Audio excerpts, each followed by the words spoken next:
Hello world, this is CS50's Introduction to 2D Game Development, also known as CS50 2D. My name is Colton Ogden, and today we'll be taking a look at Pong for our first lecture.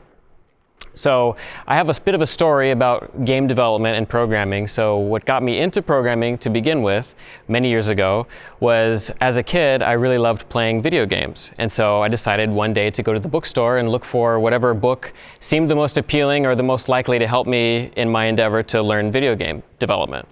And so I stumbled upon this book, even though it says 3D Game Programming All-in-One. It was kind of an all-catch-all book teaching an engine called Torque, which we can see an image of here, which was sort of a precursor in some sense to Unity and Unreal Engine, which are popular engines nowadays. But back then, this was the first time I'd ever seen anything quite like it.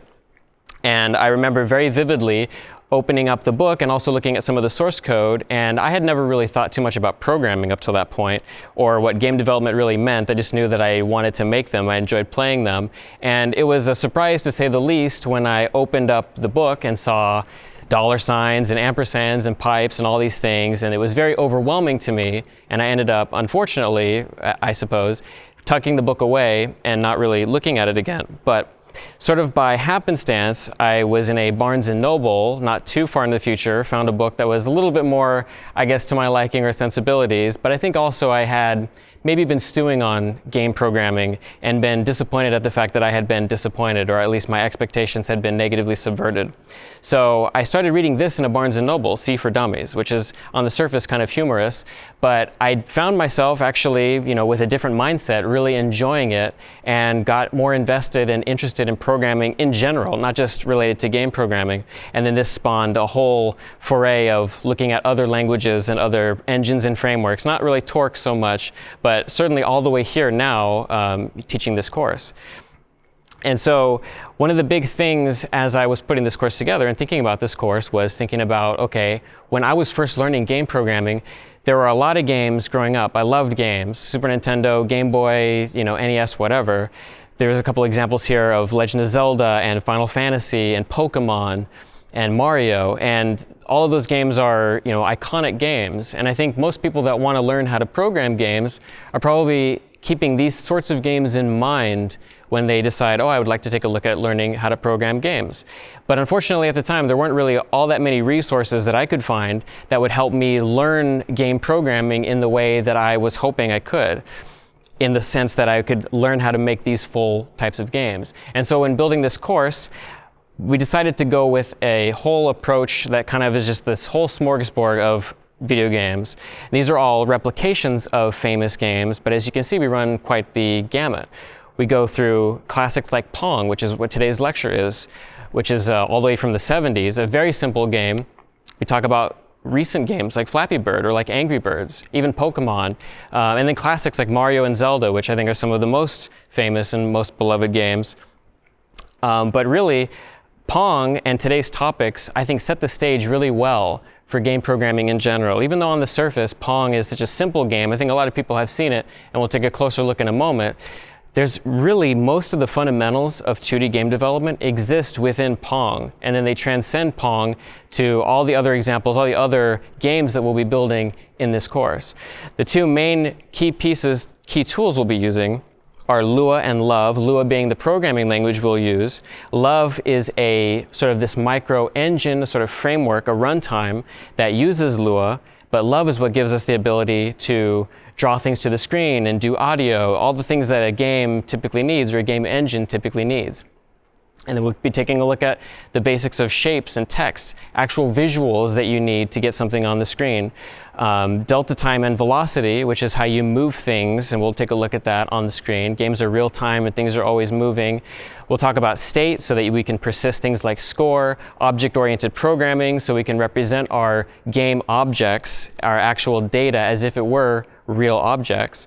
And then we'll take a look probably maybe most importantly at collision, 2D collision, which will be used in all other examples, which allows us to actually have interactions in our games.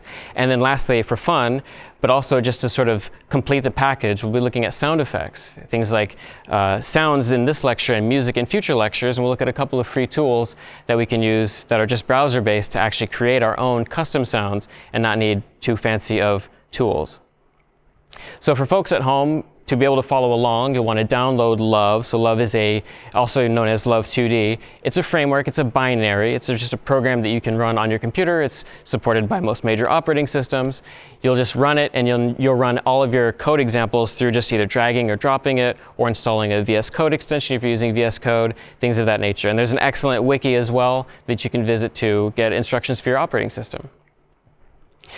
And then that's in terms of getting installed and getting everything set up. You don't have to install Lua. That comes with Love. It's baked into Love. But we should start by actually talking about Lua before we even talk about Love, because in order to make Love do things as our framework, we need to actually be able to code in the language we'll be using. And so we won't have a tremendous tutorial on it, but just a few quick tidbits, a few quick facts. So it's a Portuguese name, Lua, which is moon. It's used very often in industry. It's very flexible. It's very lightweight. A lot of engines love. I've encountered using it in a ton of engines myself for scripting. It's really cool. If anybody's used JavaScript, it's very similar actually in syntax to JavaScript, although it does introduce its own syntax. And then it has just like JavaScript, it's very easy to store data. JavaScript has JSON. Lua itself, everything is stored in what are called tables, which are kind of like JavaScript's objects. And it makes for very clean, easy storage of information. And so Love itself, which I've already sort of talked about, it's a very fast, lightweight C++ compiled framework / binary for developing games, but it's scripted in Lua. It's got all the modules that you could hope to want for 2D game development, graphics, keyboard input, everything. It's even comes with, thankfully, because it comes with Lua, it's got all these modules for math, and it's even going to start incorporating networking stuff in some of the upcoming releases. And of course, it's completely free, open source, portable. It's a great framework. And I just love also, it has a very readable API, which we'll look at. It's great for learning, and it's great for real world projects. In fact, this game is very popular right now. It's called Balatro. It was released last year. It's still very popular, and was popular then. I played a good amount of it last year. There's an article here. So CS50's Ian Sexton linked me this article as I was putting these slides together, so shout out to Ian. But Balatro is written in Love. It might now be, I don't want to necessarily say for sure, but it's probably the most popular, well-known game as of right now in Love2D, and there's certainly some other ones. And you can see this now listed on Love2D's homepage. But this is an amazing game, and it's testament to the fact that you can make full games in Love2D. It's not just for prototyping. And also, interestingly and kind of fun and cool is a 3D engine. There's been a few of these such experiments, but this repo in particular has some really cool demonstrations of somebody building on top of Love2D to create their sort of own Love3D-esque engine, which has been sort of a wish that I think a lot of people, including myself, have had, because Love's API is just so nice and friendly, clean to use, that it feels sad to not have a 3D version of that sometimes. So this does an excellent job, I think, of getting us in that direction. This almost looks like it was built in Unity. It's a really cool project. So enough of the actual tools in Love and Lua. Those are very easy to download, configure for your operating system. So today's goal, we're going to focus on Pong. And so on the surface, Pong is a very simple looking game, almost I would say humorously so, especially compared to modern games. But we have a few different things that are worth noting. This is just a screenshot, a representative example of Pong, and I'm going to go to a demo of our actual repo in a second. But just looking at the game, you can see we have essentially just a bunch of shapes and text. But all the fundamentals of what we just laid out in that previous slide are here. We have movable rectangles. The ball here is a circle. In our example, it's going to be a square. But either way, you could implement it. The ball is going to have to collide with the paddle, so we need the collision detection. When it collides with something, maybe we want it to actually play a sound. We want score to show on the screen. We're going to want state in our game that updates. We're going to have win conditions. All of the fundamentals that go across all 2D games that we'll see through the rest of this course are present in Pong. And so I'm going to do a demo real quick just so that we can see what it looks like, and then we'll start to dive into the specifics of what we're going to look at. I'm going to look at the the repo for the course. So we're going to be releasing all of this source code, and we'll be going through Pong sort of in a series of steps. We'll be implementing some of it from scratch up to a certain point, and then we'll start looking at the code a little bit more high level. But just to give you a sense of what we're going to be looking at, so this is main.lua in Pong final. Now, something to take note of is that everything that you run in Love2D, which you'll see also if you look at their documentation, all of your main, just like you might have programmed in C or C++, you'll have a main function in those languages, in most languages. And so in Lua, it's a little bit different. In Love and Lua, it's a little bit different, where you have a main.lua that has all of the code that bootstraps your program. And we'll take a closer look at this and what this means. Just for the sake of example, I'm going to load main.lua in VS Code using an extension that I have, which I'll also show in a second. But just so that we don't take too long to show the example here, I'm going to go ahead and start that. So I've gone ahead and triggered Love to run this source code example, this folder. And you can see this is largely a fully representative version of Pong. It says, welcome to Pong at the top. I can move the paddles on the left and the right with the WASD keys on the left and the arrow keys on the right. And so you can see that it says press enter to begin, so it's waiting for me to press enter to trigger some phase change. The ball is static in the center and the scores are 0. So once I press enter, you'll see the ball move. Or rather, it's going to go to the serve state first. So player 1 is going to serve it, and then once I press enter, the ball is going to move towards the right, because when player 1 serves it, it's going to serve towards player 2. So now I'm going to move it, and then bounce it, the ball. I'm not very good at playing Pong by myself, but you can see I let the ball move to the left. I let it move to the left of the screen, and it was able to trigger not only different sound effects based on what it was doing, but the score also updated. Now we can see there's a 0 and a 1 on the screen, 0 on the left being the player 1 score, 1 being player 2 score. Since it went past the left edge of the screen, player 2 got a point, and so therefore the scores are slightly different. So if I press enter again, can serve. So whoever lost again there, whoever loses or whoever gets scored against gets to serve. So if I, for example, try to move this, and I'm going to just let this go to the right, player 2 will be the server, as you can see. Now player 2 gets to serve, and it'll go to the left by default. And then we can keep doing that on and on and on up until I think it's coded for 10 points. And then we get to a sort of game over state or a victory state, which we'll look at, where whoever gets the first to 10 points is declared the winner. So there's, I think, a deceptive amount of things that go on with Pong. Even though Pong is such a very simple game on the surface, it has all the pieces. We'll use a lot of these same pieces as we transition to later lectures, especially, for example, even Breakout, which is essentially an evolution of Pong, has a lot more detail going on, and next week as well. So let's look at some of the things that we're actually going to, in detail, look at during this lecture. A lot of the things that we just enumerated and took a look at. So we want shapes, right? We saw we had rectangles, and that's sort of an important first step, is actually drawing something onto the screen. Not just having a blank screen, but actually having shapes. Those things can move, so we want to be able to control their 2D position. So they weren't just static, they actually responded to keyboard input. They moved up and down.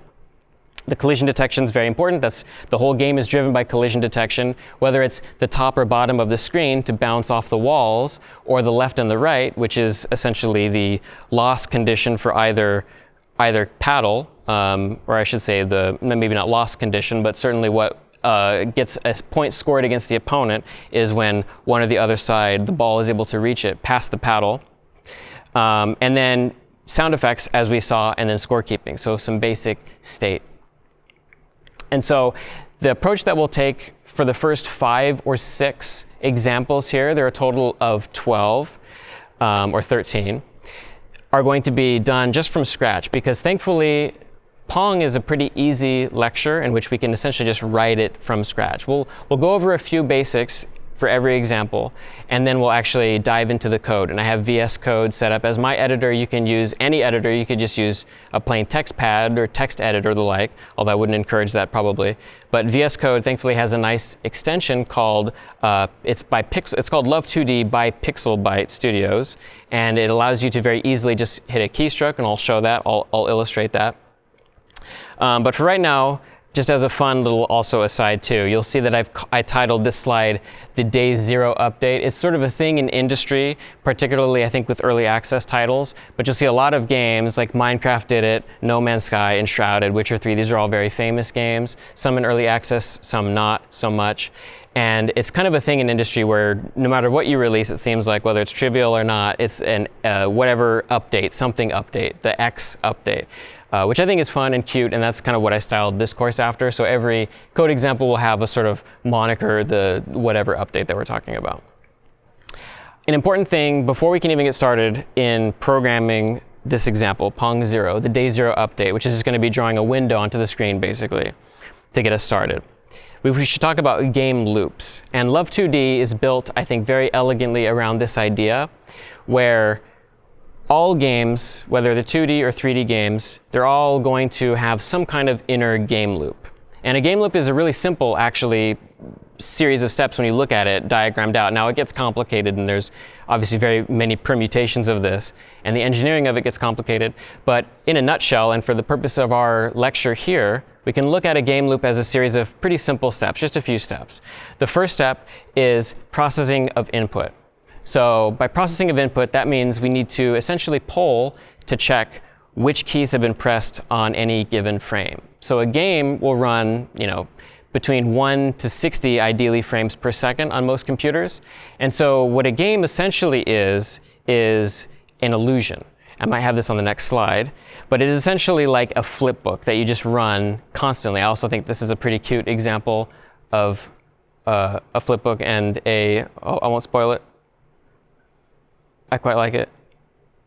It's cute. It's a proposal. But it's essentially, this is what we're doing with our game. We are giving the users a flip book that they control the appearance of through their actions.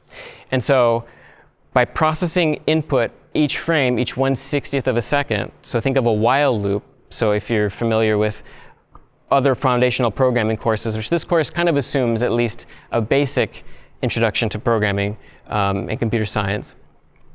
But you can think of this as a while loop that just runs, and it's timed to run about 60 frames a second on average. It can fluctuate. 30 frames is console standard, 60 frames for PC. But then if you have a higher hertz monitor, this Mac is 120 hertz. There's 144 hertz screens. Your graphics card will fit that refresh rate, assuming the engine supports it. But every 1/60th on average of a second, so every 16 or so milliseconds, it'll check for input. It'll then update the game based on that input. So if you pressed the enter key, do something. If you pressed W or S or something, move or set the velocity of some object to some value, or any number of things that could change in the game world based on input. That's typically what happens, or it could change based on AI decision making. And then based on that change, based on what we've just updated, you'll want to render those changes. And then that's what essentially gives us this illusion of things happening on the screen, is that we've taken our input, we've made changes to state variables, and then we have made those changes visible through rendering, through drawing sprites, through drawing shapes, through moving, those shapes and those sprites are all contingent on those state variables, those X and Y values that we'll see shortly. And then sometimes, depending on your game's architecture, or the speed of your computer, and hence this cyclical arrow here, you might repeatedly update in one frame. Maybe your computer is too slow to render 60 times a second, and so you need to update multiple times in between frames. Or maybe you need to update multiple times per frame to account for particular physics calculations that have to ensure that no matter what your frame rate is, they stay consistent. Yes? You mentioned the term sprite earlier. What does that mean? So, good question. A sprite is simply an image that we draw to the screen and we can move around and do things with, unlike shapes, which is the focus of today for Pong and simplicity. But generally, 2D engines you'll see sprite art much more than you'll see just shapes being drawn. And so again, this is essentially the analogy that I was drawing. It's a flipbook that you control. You update, you do input, then you update, and then the rendering happens 60 times a second. You can visualize your GPU doing a flipbook for you every second, effectively, of 60 pages. So that's the groundwork for the paradigm within which we'll be working and with how games generally work. But Love also does a great job of embracing this with the way that it has its functions structured. And so we'll take a look at all of these, and we'll see these many times. These are some of the functions we'll see the most throughout the course. Love.load is essentially the initialization of our game.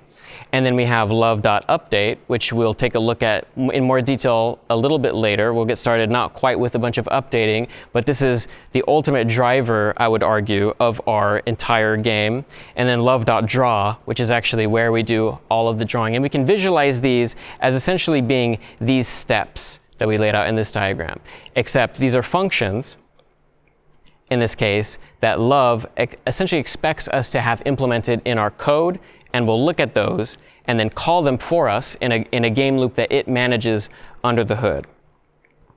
So those would be the core functions for the game loop. Again, we'll take a closer look at this. In order to, before we actually program this, and for this to completely make sense, we also need to understand that when we're looking at 2D games, we're dealing with 2D coordinate systems, which I think most people have probably seen something like this before in geometry or what have you. They're pretty prevalent. But this is essentially just a way of looking at the world as a series of XY coordinate pairs. And different engines, different frameworks will implement this in a different way. Some will have Y, for example, going up instead of down. Some will have Y going up instead of, or down instead of up, so on and so forth. In our case, in our axis, our system, Y goes down and X goes to the right and left, and negative Y goes up. So positive Y goes down, negative Y goes up, positive X goes right. That might be flipped. Positive X goes right, negative X goes left, negative Y goes up, positive Y goes down. And essentially, this is important because all 2D programming, especially when we're looking at coordinates, essentially map to the actual pixels on your screen. So in order to draw anything on your screen, whether it's a sprite, whether it's text, whether it's a shape, the pixels on your screen are essentially following this coordinate system. There's different ways you can look at your screen as coordinates and where you base your axes, your origin point from. But in general, you can see these are all RGB triplets, which we'll look at RGB throughout this course as well. Color is very important in games and in getting 2D games to work properly. But in order to draw anything, we need to look at our computer's pixels essentially as a 2D grid, a Cartesian grid of pixels. And so the last two functions we'll look at, which will allow us to finally write some code, is love.graphics.printf, which is what we're going to do to write hello Pong or hello world to the screen. And then love.window.setMode, which is what's going to allow us to actually get a window up and running on the screen, something actually concretely built out. All right, so let's go ahead and take a look and transition to that right now. We're going to go ahead and open up a project that I have sort of set up, an empty project. Now, in Love and Lua, the way to open up games or to start games is through a main.lua file. And so I'm going to go ahead and create that right now. So a lot of programming languages will have this main sort of as a function. So in C or C++, Java, all these languages will have a main function that you write. And in Lua/Love, the expectation is a little bit different. So Lua doesn't really have that same idea, but Love expects a certain set of functions to exist in a main.lua file that you can then run. You can either click and drag this main.lua file over to your Love executable, or, and this is my preference, you can actually install an extension if you're using VS Code, which is what I'm using here. It's called Love2D support, and you can find it in the side menu of VS Code if you go to the extension sidebar. It's by Pixelbyte Studios, and it allows you to conveniently just press Command or Control L, depending on which operating system you're using. And then instead of having to do the dragging yourself or load the main.lua or your folder at the command prompt, this will just detect Love installed on your system with some setup dependent on your operating system, which you can look at the wiki to see the exact steps needed to do this, and then save you just a bunch of time. It's really great for developer experience. So I'm going to go ahead and hide that for right now. So I've created a main.lua file. And so we just looked at all of the 2D sort of game loop functions in a nutshell, and some of the functions that Love has built into it that we can use to do that same loop. So I'm going to go ahead and write a couple of those. So the first one is going to be love.load. And so this is Lua's way, its syntax of declaring a function. It's the function keyword exists in JavaScript and in other languages, I'm sure. This end keyword is a kind of bash-like end of a block. It's function blocks. It could be if statements. We'll see that in the future. It's a sort of a quirk of Lua, but this is how you define a function. And then the parentheses can take arguments. In the case of love.load, it does not expect arguments to be passed into it. And you can define whatever functions that you want to. We'll go ahead and we'll also add love.updateDT, although we don't really need to for this particular example. That was one of the functions that we alluded to. So just for simplicity, I'm not going to add it, but this is where you would add it. And it does take a parameter, dt. But we do need love.draw. So there are a couple of functions here. So love.load, again, it will execute at the beginning of when you run your main.lua. So right at the beginning, it's good for setup and everything like that. Just runs one time. Love.draw is the render part of our loop that we looked at. So there was the input, there was the update, and then there was the render. In this case, Love will call it love.draw.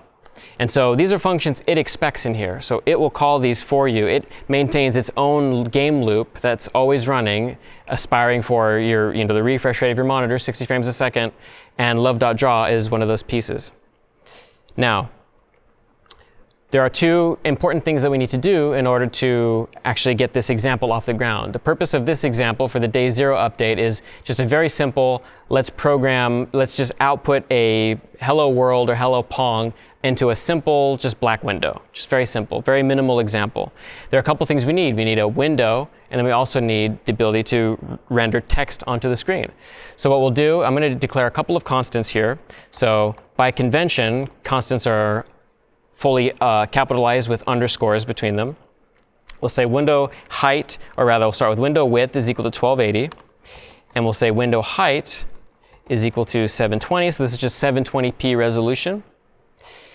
And one of the functions that we looked at when we were looking at the sort of set of important functions for this example was love.window.setMode, which takes in a few parameters. The first two being the width and height of the window. So we'll say window width, window height. And then it takes in a table.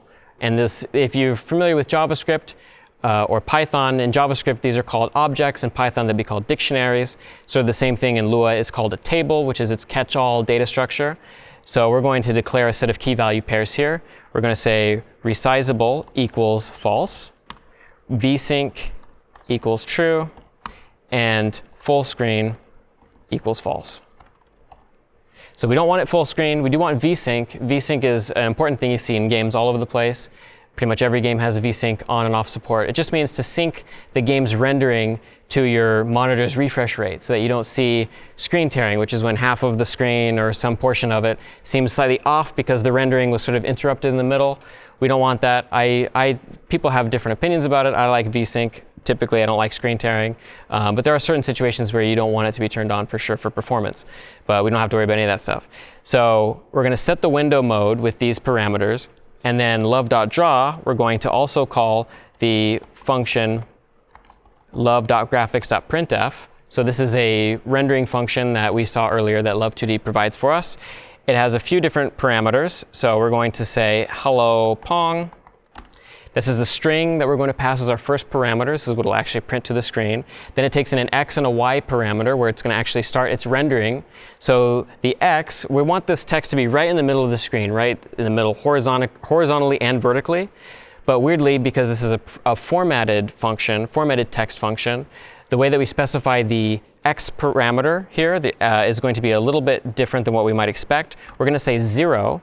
And then we're going to pass in the y. So this is going to be window height divided by 2, which is about halfway. But we're going to shift it up 6 pixels minus x to account for the font height. Then we're going to say we have to pass it a formatting width. So the width in which the text will actually be formatted, which will be what applies to the last parameter in the function. So we'll say window width to format within, and then center. And so you can see also a couple of different use cases here of single quotes and double quotes, which Lua will support either one. So use whatever your preference is. So this window width is going to apply the center styling parameter, formatting parameter, to the window width. starting at this x value, which is 0. So it effectively starts at the left side of the window, takes up the full width, and then applies center to it to center within the full width of the window. So now, assuming I haven't made any typos, we're going to go ahead and run that with Command L because I've got the extension set up, and we do indeed have our very basic window that just says Hello Pong in very, very tiny text. It's just rendering at native resolution, 12 pixel font, but it is perfectly centered. We have essentially the hello world of 2D game development, in this case slightly tailored with Hello Pong, but I think it serves as a fantastic and motivating example to do more. Yeah. I noticed that in your code, you use the word function and end to start and stop the function, but a method like setMode uses parentheses like other languages. And how do you know whether you use the word end or parentheses? So end is going to be typically used for the definition of blocks and terminating the definition of a block. So a block is when you have something like an if statement or a function body, something that defines its own scope is typically delimited by an end at the very end, versus these are called function invocations. So they have multiple new lines for readability, but essentially this is just a table that has been an anonymous table that is just inline in our function as a parameter, which has a few key value pairs and doesn't actually define a new scope. It's just a piece of data effectively. And then same thing with this. It has parentheses to actually trigger the function call. So we're triggering love.window.setMode here. The difference between these parentheses and these parentheses is that in the case of a function is expected to have, with parentheses, its list of arguments. And so in the case of love.load, it doesn't have any arguments. Love.draw doesn't have any arguments. But love.update, for example, which we'll take a look at, has a single argument called dt by convention. And that is the difference in parentheses between the two instances, where one is a function definition, which also comes with end, and then one is a function invocation. We're calling a function. We're actually telling it to do something with that function. Yeah. And when you pass a table like you did to setMode as an argument, does it matter what order you pass the key value pairs in? No, it does not matter. So if you're passing in a table to anything as a piece of data, the keys and the key value pairs can be in whatever order you want to. Ultimately, it just is going to take a look at all of them and it's going to essentially just store all of them in data to be referenced by later functions, and not actually account for order in any meaningful way. All right, so that was Pong 0, which was the day 0 update. Now, the one thing I will say is that in looking at that example, the thing that sticks out to me the most, there are a couple of things, but certainly it's the low resolution text in the middle of the screen that's borderline unreadable. When I started getting into games, I think aesthetics matter a good deal. I think that pixelation matters for that retro nostalgic look, especially if we're doing 2D game development. It's a very popular thing. You certainly don't need it. You certainly can do fully native resolution 2D games. Most mobile games are this way, and they look great. But Pong, in particular, is quite an older game, and many of the games that we look at are very pixelated style games. But it's not very easy often to do this with game engines or frameworks without particular tools or ways of rendering things, because by default, if you're rendering a texture, a font, anything, any shape, anything at all, it's just going to be whatever your native resolution of your screen is. And so there's thankfully a library that we're just going to bake into the course. We're going to use that we include with the course, which takes care of sort of the heavy lifting of setting up a virtual canvas for us that essentially allows us to pretend as if we were developing for a much smaller resolution screen. So most screens back in the day, if you were programming for, or I guess not screens per se, but most games were programmed with a maximum size effectively pixel-wise of around 300 by 200, depending on which era you're in, plus or minus a bit. And now we're dealing with 1080p or 4K resolutions. And so if you try to render something at that resolution, it's not going to look very good. You can fit it maybe within a screen, but it's going to be tiny. We want the ability to fill our, for example, 1280 by 720 or 1080p window, but we want it to look pixelated, just like we were, on a CRT or a full screen TV playing a classic retro video game. There are a few steps that we have to do in order to accomplish this. And one of those is using a filter to make sure that we don't have blurry art or fonts or textures, which is by default what happens in most engines or most graphics libraries. They'll apply some form of filtering, usually bilinear, trilinear filtering to your fonts, to your images, and it just looks blurry. We'll look at a couple of examples of that. Also, while we're at it, just as a quick little thing, the app currently, or the program that we just wrote, the day zero update, in order to close it, you might have noticed I actually had to click the X at the top left of the screen. It's quite a bit more ergonomic to be able to just press escape or some key to close the app. And it's also a great opportunity for us to look at key handling, very basic input handling, which remember was one of the parts of our game loop that we looked at, the architecture of our game. And so we're going to look at a couple of ways to do that. So love.keyPressed is a function, one of Love's functions, which will take a key as a parameter, which is handled for us by Love. We'll have access to that key variable, and then we can do checks on it. Say, hey, was it escape? Was it W? Was it down? And then in order to actually quit the game programmatically based on key input, there's a function that we're given by Love in its event namespace called love.event.quit, which will allow us just quit. Rather than us clicking the X or whatever it is in whatever Command Q or Control Q or Control W, we can actually just programmatically quit the application. Here's a slide that just shows a little bit about the difference between point and bilinear and trilinear filtering. You can see here, this graphic kind of illustrates it. People that have seen N64 graphics or other engines of older times might recognize that sort of aesthetic. It's even prevalent still for good use cases in modern engines, because when it's applied to the right graphics, it actually causes a smoothing of various textures. And sometimes point texture in a bigger game can be detrimental to the aesthetics of the game, although we'll see a counterexample to that.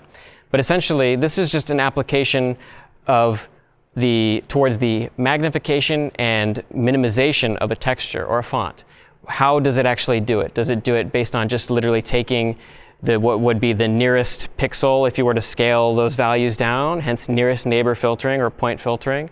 Or would we do something a little bit more sophisticated, sort of like a Gaussian blur of those pixels and filter them so that it actually looks like it's blurry? In this case, because it's pixel art, it doesn't look fantastic, but this can actually look quite nice.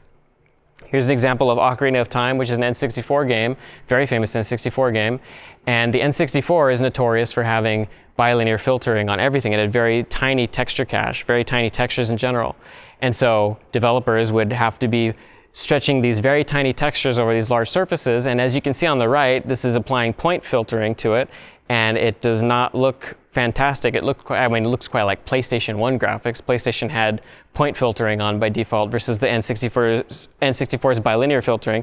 And you can see here it's just much smoother versus the right side there with point filtering. You can also sort of see how the developers sort of used small textures to achieve particular aesthetics. But that's essentially the difference between point and bilinear filtering, or nearest neighbor on the right and bilinear filtering on the left. But it can also be used for point filtering for aesthetic positives. I mean, I'm a fan of Minecraft. Minecraft does not have filtering on its textures. It is notorious for this, but I think it's to its benefit because it has this reputation now where things that are pixelated look like Minecraft textures. But this is an example of using point filter textures for actual aesthetic positive. And so on that note, let's go ahead and transition over to our source code. And so a couple of things that we wanted to do. We wanted to take keyboard input. So remember, we saw love.keyPressed, which takes a key, another function definition. And then we also saw the function love.event.quit. So we're going to go ahead and say if key is equal to, we'll say escape, because I want escape to be the key that quits the application. Then we'll just simply say love.event.quit. And then right at the very top, love.graphics.setDefaultFilter. This will apply to everything, whether it's textures, whether it's fonts. And this will matter a lot for the future because we'll start to see this. Nearest and nearest. We also are going to want to do one more thing, So I'll start this to illustrate the key pressed, the event handling showing up. The nearest neighbor filtering won't quite make sense yet, but there's one more detail we need to also take a look at. So if I run this, not much looks different. It looks exactly the same, in fact. But if I hit escape, which I just did on my keyboard, did not click the X, it did indeed close the application. So that's a huge step. We now have the ability not just to load things, not just to draw things, but also to process input. So there is one more thing we want to do, and that is to actually achieve that pixelated look that I talked about. So we're thinking right now in terms of 1280 by 720p, but I want to start thinking in terms of a lower resolution. And so we're going to let's just define a couple more constants. Virtual width, which we'll set that to 432, and virtual height to 243. So this is a roughly 16 by 9-ish resolution. And we need one more ingredient, which we haven't taken a look at. And so if I open up our sidebar here, you can see that I included a library called push.lua. So push is an excellent library created by Ulysses Ramage, or UliDev. And push essentially allows us to spoof as if we were drawing to a virtual canvas, a virtual screen, in fact, of whatever size we want to, while keeping it within a window that we decide we like. And I think this is really important especially for this course and its aesthetic, just consistency. And I mean, it's a personal sensibility of mine, I think. But I think one of the things that sort of turned me off at times to 2D game development in certain learning contexts was that things looked very programmer art at times, for lack of a better term, in that there just wasn't like a coherence to the fonts versus the art. And I think pixelized fonts and appealing more to that retro aesthetic solves this problem pretty elegantly. So push is already required. Now we haven't talked about how to actually use libraries. So it's pretty simple. If you're familiar with other environments where you might use libraries in Python and JavaScript land, this is very, very common. So we're going to say push equals require push. And this is a quirk of Lua, that the require statement doesn't need parentheses.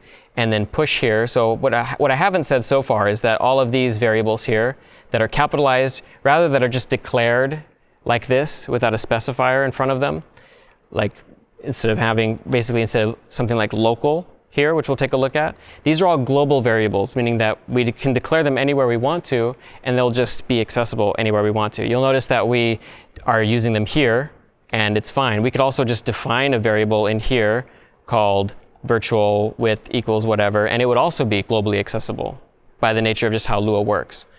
I would argue that that's probably not great practice. You typically want to prevent too many global variables or keep a handle on them, but we'll explore that topic in detail a little bit later. So we've required push, we've imported it, we can now use its code. Its purpose is to set up our screen, is to set up our game, our window to operate as if it were a lower resolution screen. So we can call push.setUpScreen, and then we will do virtual width and virtual height.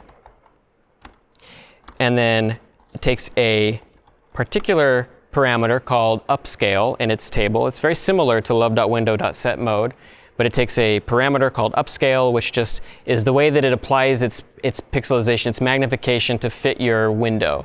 There's also pixel perfect, which will try to preserve the overall layout of things to fit, but just like downscale it, versus upscale will actually shrink everything and fit it within our window, and we'll see that in just a moment.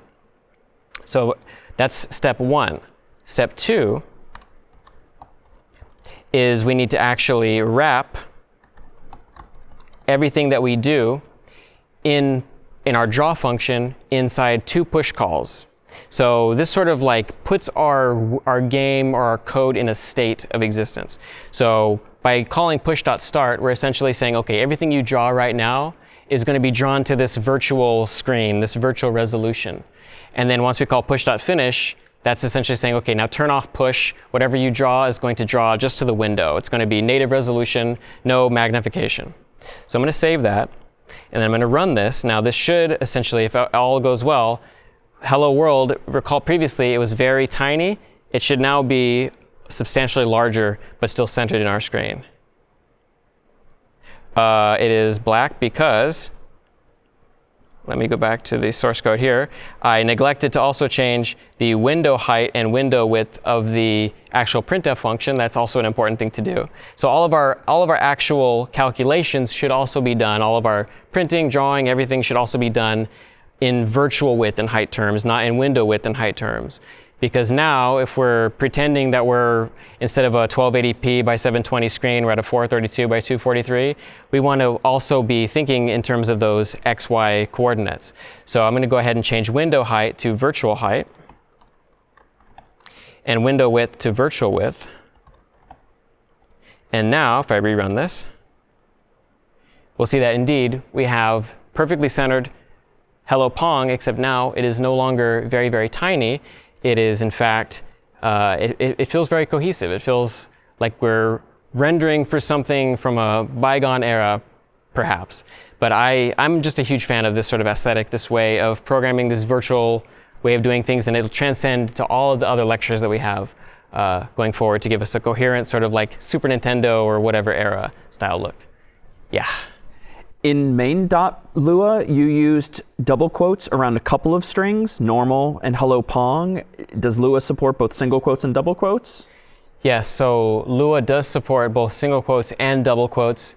The situations which you might want to use the double quotes for sure might be if you have an apostrophe, for example, in your string, so that it's not acting as the delimiter for your string if you were to use single quotes, and vice versa. If you wanted to actually have a quote in your string, you might want to use single quoted strings. In this case, for consistency, though, we should definitely make sure that these follow the traditional rules for that. So I'm going to go ahead and change both of these to be single quotes, which is typically what I program with throughout the course of the lecture and all the example code, and then we'll abide by those rules just to ensure consistency going forward. All right, so that was the low-res update. So now we're going to take a look at something slightly more interesting than low resolution, in my opinion, although I do love the low resolution.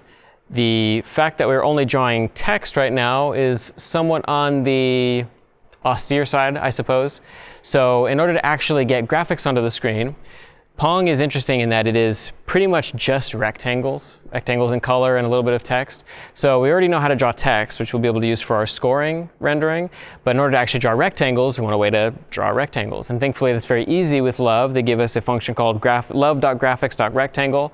Takes a mode, which can be either fill or line. So we're going to be using fill rectangles, meaning that it's just literally filled in. Although line rectangles can be useful. For example, if you want to render debug collision boxes for your sprites or for whatever, that can be a very useful tool. In fact, we'll see uses of that in the future. But we'll be using fill mode, and then it takes an X and a Y, and then a width and a height. And then Love will just, based on our 2D, remember, coordinate system, it'll just draw that rectangle there. And so we can draw squares, rectangles, whatever, you name it. But they are all going to be rectangular. They won't be rotated or anything like that. And then that'll essentially be everything meaningful graphically. It'll be our paddles on the left and right, as well as the ball in the center. The ball is a square, but it is still a rectangle. It's drawn with an X, Y, a width, and a height. There'll be a couple of other functions that we want to show here too. I want to also kind of begin laying out some other aspects of the game, in particular the scores next to the ball, as we're rendering sort of the beginning layout of our Pong official game, or at least what will be our game. Right now it's just a black screen with some text in the center, but Pong itself actually has a slightly different color to the background than just pure black. It's some sort of grayish, darkish grayish, bluish color. And it also has the scores to the left and the right of the paddle. And so we can actually knock out all of these at once if we just use a few of these extra functions here. So recall that we sort of used love.graphics.printf, but we didn't have any font information or anything. We alluded to the fact that the font was 12 pixels by shifting it up 6 pixels, half of its size on the y-axis. But if we want to actually show a big font, well, we probably don't want to use a 12 pixel font. We probably want to use something maybe like 32 pixels. We can mess around with the sizes in there. But in order to do that, we actually have to create a font object in Love. And we do that with love.graphics.newFont. It takes a path to the font as well as a size. And then also, one other thing to note too is we're just using whatever the default font is in Love2D, which isn't all that exciting of a font. I think for most game development, a lot of gaming is about smaller, they're not really small, but meaningful aesthetic choices can do a great deal to help immerse you and just make you feel good about what you're playing. And the default font is less than stellar, I think, for Pong. So we're going to use a new font, a new open source public free font that is really nice and pixelated and I think does the job pretty well. And then in order to also have it render with it, we need to set it. We need to call love.graphics.set font. And then lastly, in order to change the color of the window, so right now it's just pure black, but if we want it to be that like grayish color in the background, we're going to want to set the color with this clear function, love.graphics.clear. It uses a clear color, whatever the current color is in Love2D. It's sort of like the state background variable that we can also manipulate. It's going to use that to actually clear the screen. And so another point about font too, which I think this is a good example of sort of why it's meaningful. This is a Final Fantasy I remaster, which came out a few years ago. And initially, when it came out, there was a lot of complaints about the font because, as you can see, it's using some sort of Arial or Helvetica that's very tightly smashed together. And aesthetically, it just doesn't quite mesh when you have this sort of pixel JRPG look that the rest of the game is going for. And so font, meaningfully, I think, is a good aesthetic thing to take into consideration and to actually apply.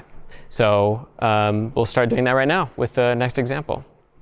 So I'm going to go ahead and walk back and we'll start incorporating these new ideas. So we'll knock out one thing right now to start off with. That was the love.graphics.clear.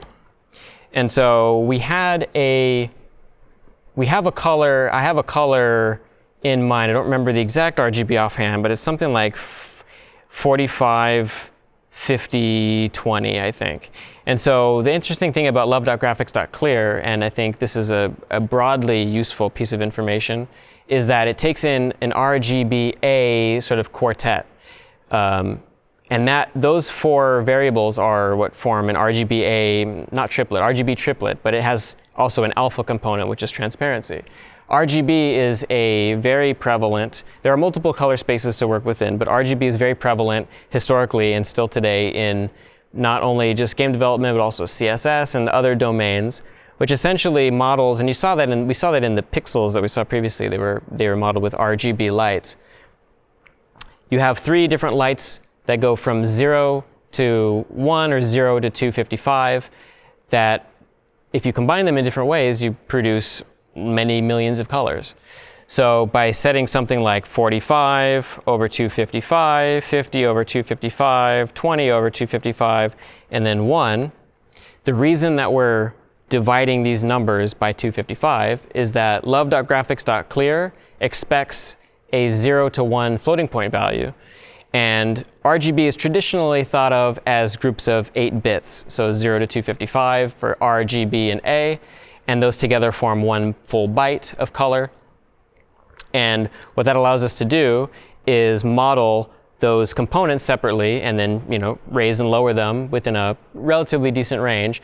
But because Love is built in a particular way where the GPU sort of expects floating point values, this function expects floating point values. So in order for us to think about these RGB values from 0 to 255, but also communicate them to Love in a way that is between 0 and 1, we're just going to normalize them by dividing them by 255. So these will equate to the 0 to 1 floating point values that love.graphics.clear and any other color functions that we use in the future is going to want to see. So if I just save this and run it, we'll see this is not the color that I was hoping it would be. I might have to cheat and look at my RGB colors. It's a different color. For the sake of fun, maybe we can keep it. But you can see that we changed the background color at the very least of the window using that function. And so that's happening every single time that the screen, that Love is calling that draw function, rather. So this is happening along with the printf, this is happening every 1/60th of a second. So I'm going to quit that, go back to the code. Now, probably the more perhaps meaningful thing that we wanted was to actually create the rectangles and the score that was in our example. So if we look at the directory that we're in right now, So previously I had added in advance the push.lua file, which we imported last time, but there's also a font.ttf file in here, which I've included. I wonder if does Mac have a preview? They usually have a preview if you're looking at it in Finder. We'll see it in a second. But what this will allow us to do is, this is just a font file. There's TTFs, there's OTFs, there's a couple of other font file types, but these are very, very prevalent, TTFs and OTFs. And so this is just a font's data. And so by itself, it just represents the font's overall shape, and then we can also size it however we want to. So I'm going to go ahead and do we're going to go ahead and close that. So we have two things we have to do. We have to create the font, and then we also have to set the font. So I'm going to go ahead and say, we'll do it maybe here. So we'll say large font is equal to love.graphics.new font. And then this should be at font.ttf at size 32. And then let's say we want to also keep rendering at a smaller font to maybe give us information, debug stuff, whatever. We're going to create another font. We'll call it small font, love.graphics.new font.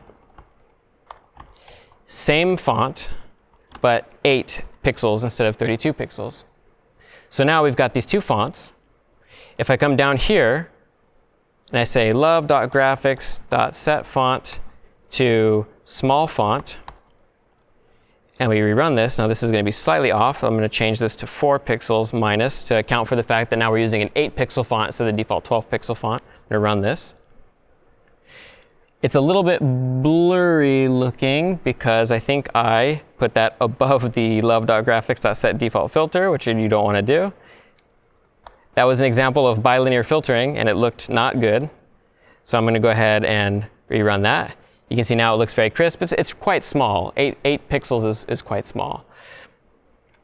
But if we were to conversely, instead, set the font to the large font, and then minus 16 here, we'll see it's very large. So this is an excellent font for us to use for our score, to the left and the right of the, if you recall the image from before, where we have the ball sort of moving, the paddles, the score is in the top left and the top right. This is an ideal-ish size for that font. Still not an ideal background color, but we'll fix that. I'm going to go ahead now. So we've got the fonts taken care of. We can now import and create new fonts and set them to whatever we want to. And that's great. That's going to serve us very well. We also want to be able to draw our rectangles onto the screen, which we talked about. So thankfully, that's quite simple. I'm just going to go ahead and say love.graphics.rectangle. It's going to be a fill rectangle, so not a line rectangle, which you alluded to. I want this is going to be paddle 1. So let's just say that over at a comment. So this is how you write a comment in Lua, incidentally, which is just a dash dash, hyphen hyphen, space, and then whatever you want. Sort of an interesting way to do comments. So it's going to be a fill rect. So recall, love.graphics.rectangle takes an x, a y, width, and a height. So let's say I want it to be slightly away from the left edge. So let's say at 10 pixels. I want it to be a little bit below the top. So we'll say 10 again, I suppose. So 10 pixels from the left, 10 pixels from the top. And then I'm going to want to set this to be, let's say, 5 pixels wide by 20 pixels tall. And then let's go ahead and run this. We do indeed see it. We see our rectangle exactly where we said it would be. 10 pixels from the left, 10 pixels from the top. These are virtual pixels, so it might seem like that's more than 10 pixels on modern screens, but that's 10 virtual pixels left and from the top. And then the rectangle is 5 pixels wide, 20 pixels tall. It is rendering in white, which is the default sort of like draw color, which is different from the clear color. So I'm going to go ahead and now let's do the paddle 2. Love.graphics.rectangle, fill. So this is going to be on the right side. Let's say this one we want it to be sort of from the bottom. So we'll say virtual width minus 15, and we'll say virtual height minus 30 approximately. And then this will also be same width and height as the other one, so 5 by 20, and we'll just render that. And we'll see that perfectly matches sort of like symmetrically with the other rectangle. Let's go ahead and get rid of the hello Pong for a second here. I'm going to hit Command/ to comment that line. And then I'm going to also draw the ball now. Love.graphics.rectangle, fill. And then this is going to be centered right in the middle of the screen. And let's just say the ball is 4 pixels wide by tall. So we'll say virtual width divided by 2 minus 2. So we're, instead of drawing it right at the center, we're going to shift it backwards by about half its size so that it is, because everything gets drawn relative, I may not have mentioned this explicitly, but everything gets drawn by its top left coordinate. So when we say 10 pixels by 10 pixels, we're saying for this first paddle, for example, let me just rerun this, making sure that this works properly. I'll finish the rest of this ball call first. So we'll say virtual height divided by 2 minus 2, 4, 4. So it's quite tiny, but you can see that for the top left rectangle, for example, we specified that it should render at x coordinate 10, y coordinate 10. And when we say render at x coordinate 10, y coordinate 10, what we mean is that the top left corner of that rectangle should start at that position, and then it will draw its width and height towards the right relative to that. So you can see that we do indeed see that 10 pixels to the left and from the left and from the top, and then 5 pixels wide by 20 pixels tall. And same thing here with the right paddle. What we did is we decided to draw it all the way to the bottom right of the screen using virtual width and virtual height, except we applied a negative offset. We said virtual width minus 15 to accommodate for not only the 10 pixels away from the edge, but also the 5 pixels of the width, because we have to, remember, accommodate for the fact that we're drawing based on the top left coordinate.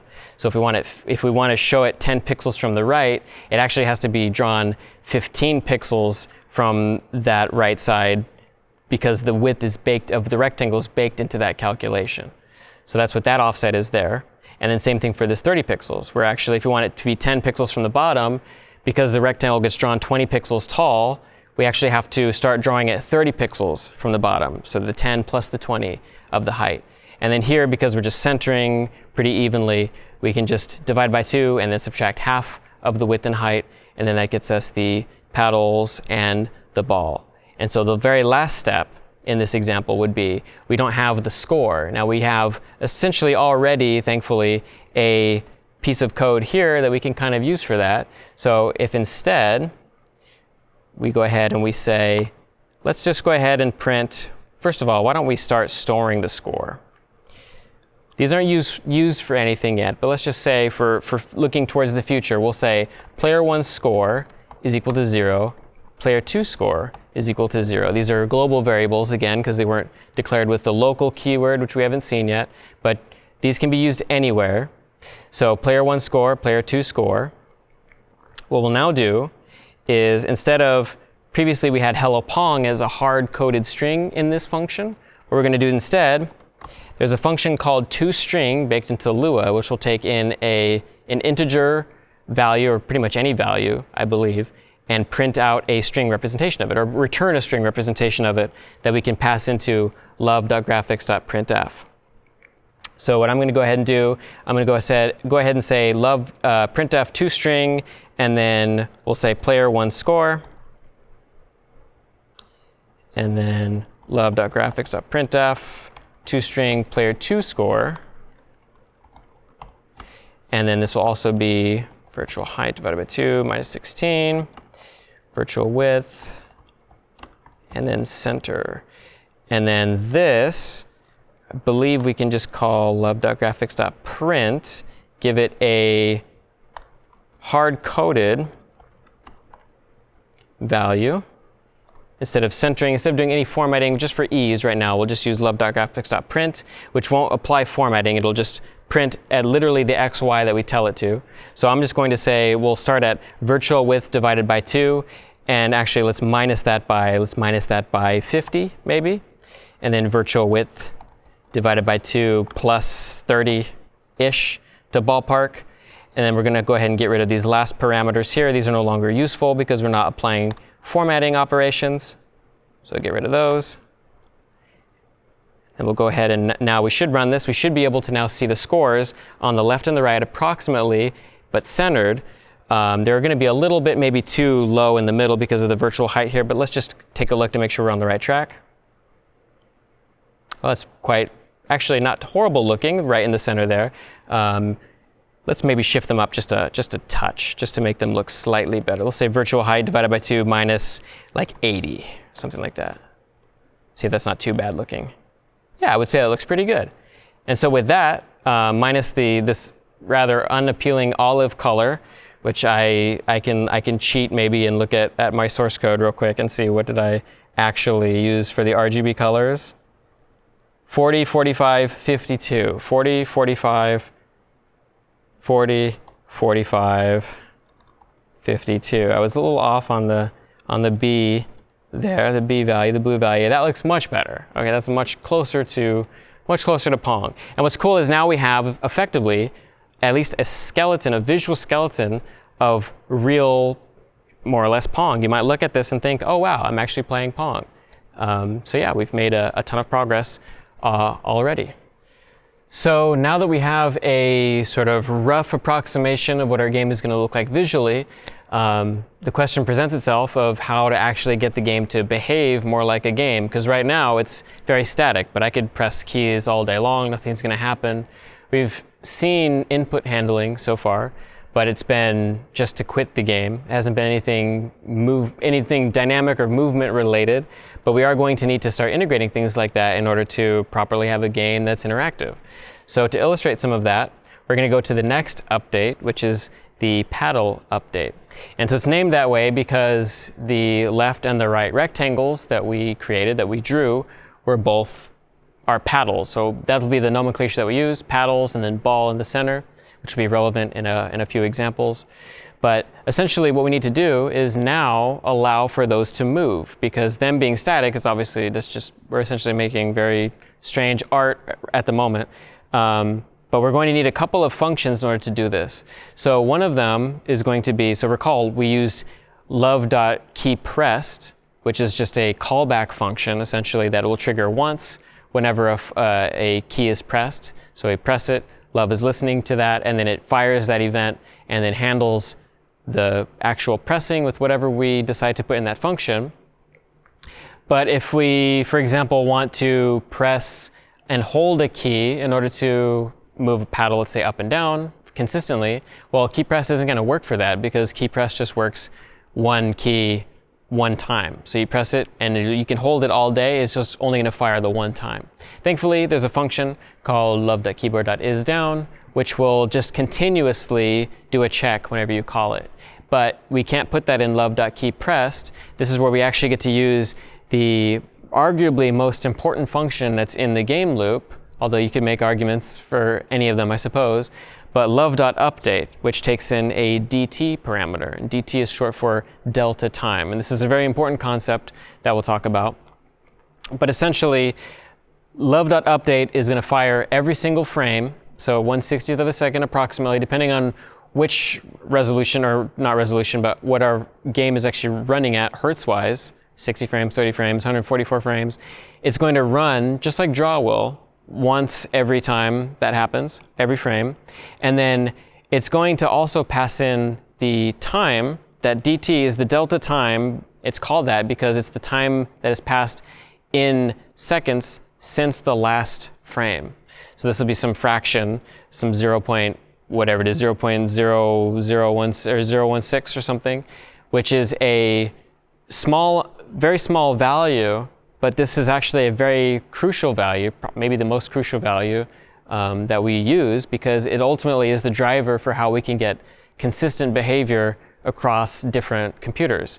Because if I'm running a computer or a console that renders, let's say at 30 frames per second, or is not well equipped and maybe 20 frames a second, or maybe it's running really fast at 144 hertz a second because I have a really good GPU, and we're just doing things every frame, well, in 1 second, 60 iterations could happen, 144 iterations could happen, 10, 20 iterations could happen. We need some way to normalize across all possible frame rates, and the way that we do this is with this dt variable. So love keeps track of this, processes it, and sends it to us via this parameter when we call when we define love.update. And so we'll have access to this dt in our update function, which will allow us to multiply, essentially, anything that we want to that is movement or time-based, and it will scale. No matter how many frames, that delta value will be smaller the more frames run in a given second. And so therefore, those things will move more times, but smaller increments, and therefore, everything will sort of be normalized this way across variable frame rates. So let's go ahead and illustrate this by making the paddles actually move up and down in our code. I'm going to go ahead and come into here. Now, previously, I sort of alluded to adding love.update in here, but I took it out. So I'm going to add it back again.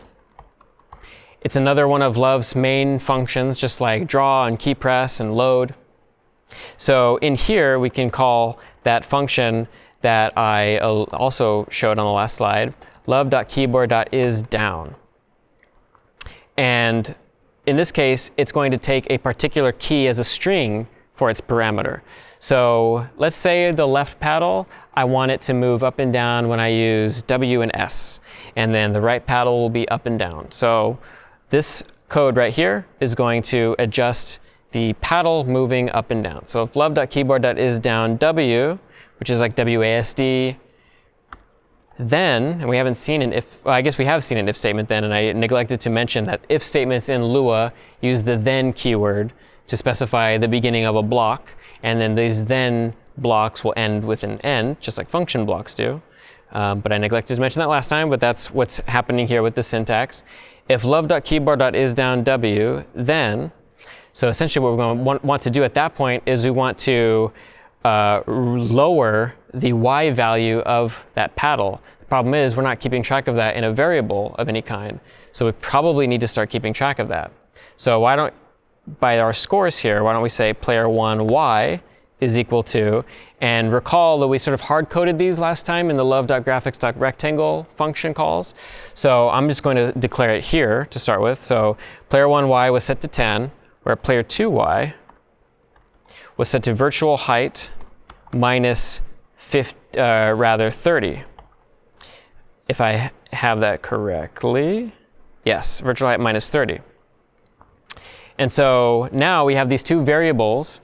We're going to want to move these variables. We're going to want to adjust these now whenever we press these keys. And there's a particular way we have to do this in order for it to work, like I alluded to about delta time just a moment ago.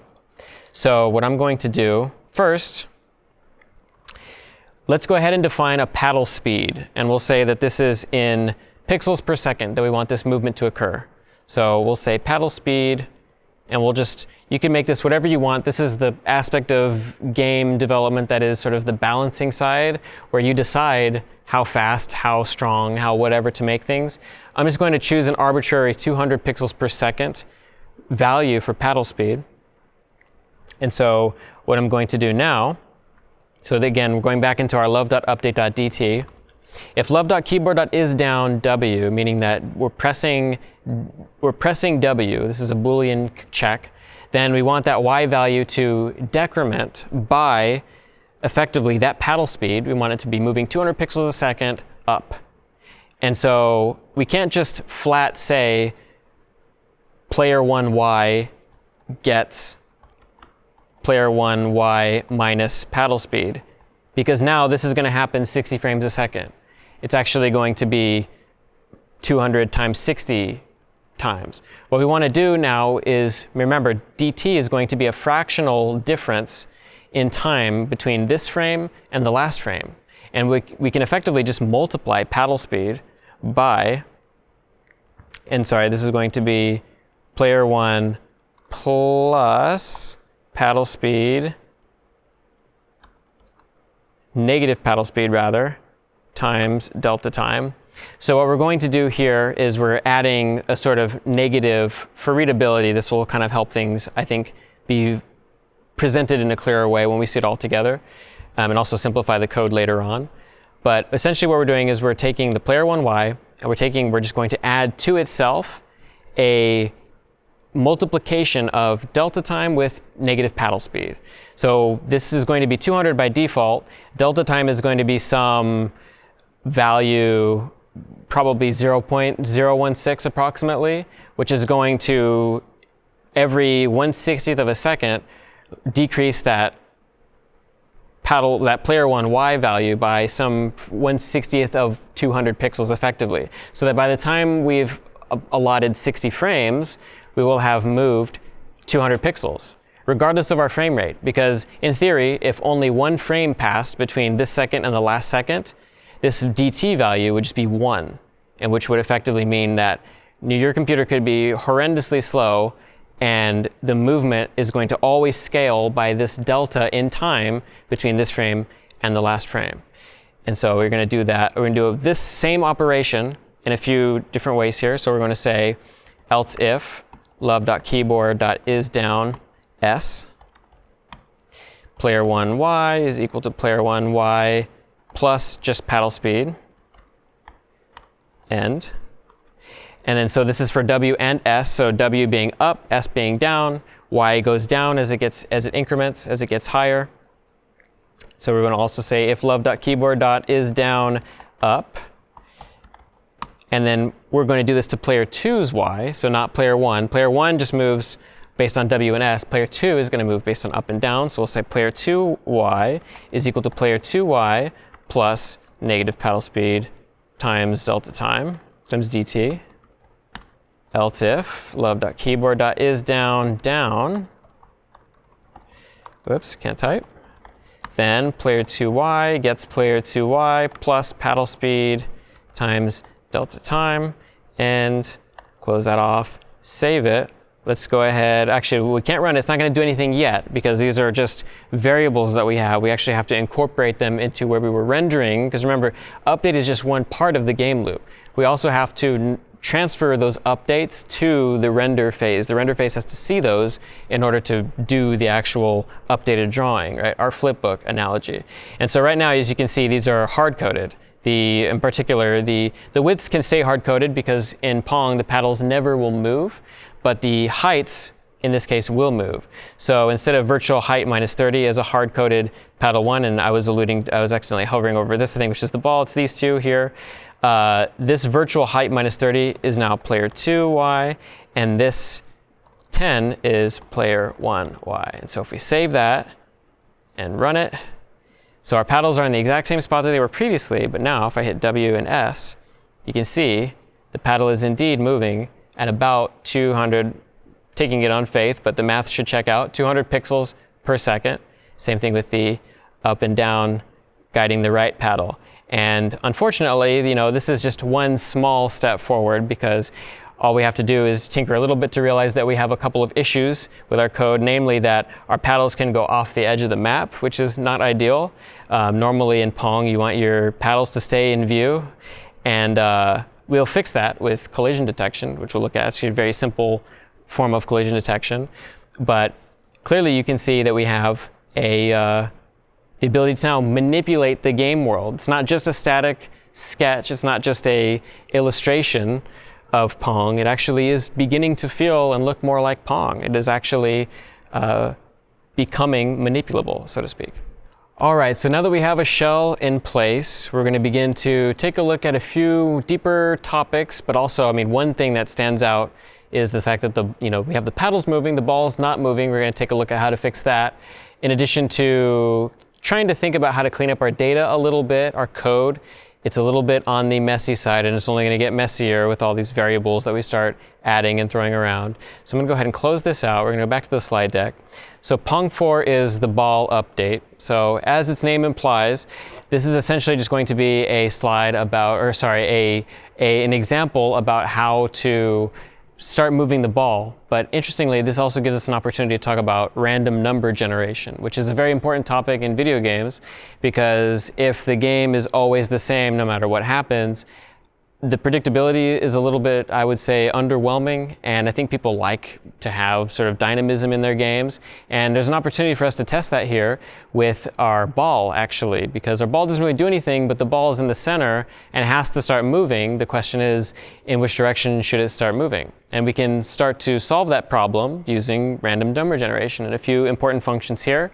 Math.randomSeed, os.time, and math.random. So random seed is going to allow us to actually seed our random number generator, meaning anytime you have a random number that you need to generate in your system, essentially pseudo-random number generator starts at a point from which math is done to some number that changes it in sort of unpredictable ways that you can then use to simulate sort of like chaos and randomness in your game.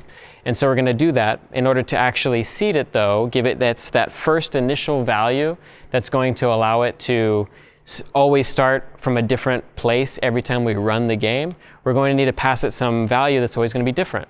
Because if we had a random number generator, but every time you started it, every time it just gave you the same random set of static numbers, it wouldn't really be much of a random number generator. And so the best way we can accomplish that is using our time. So every computer has a time in milliseconds that it has access to from the start of the creation of the Unix operating system.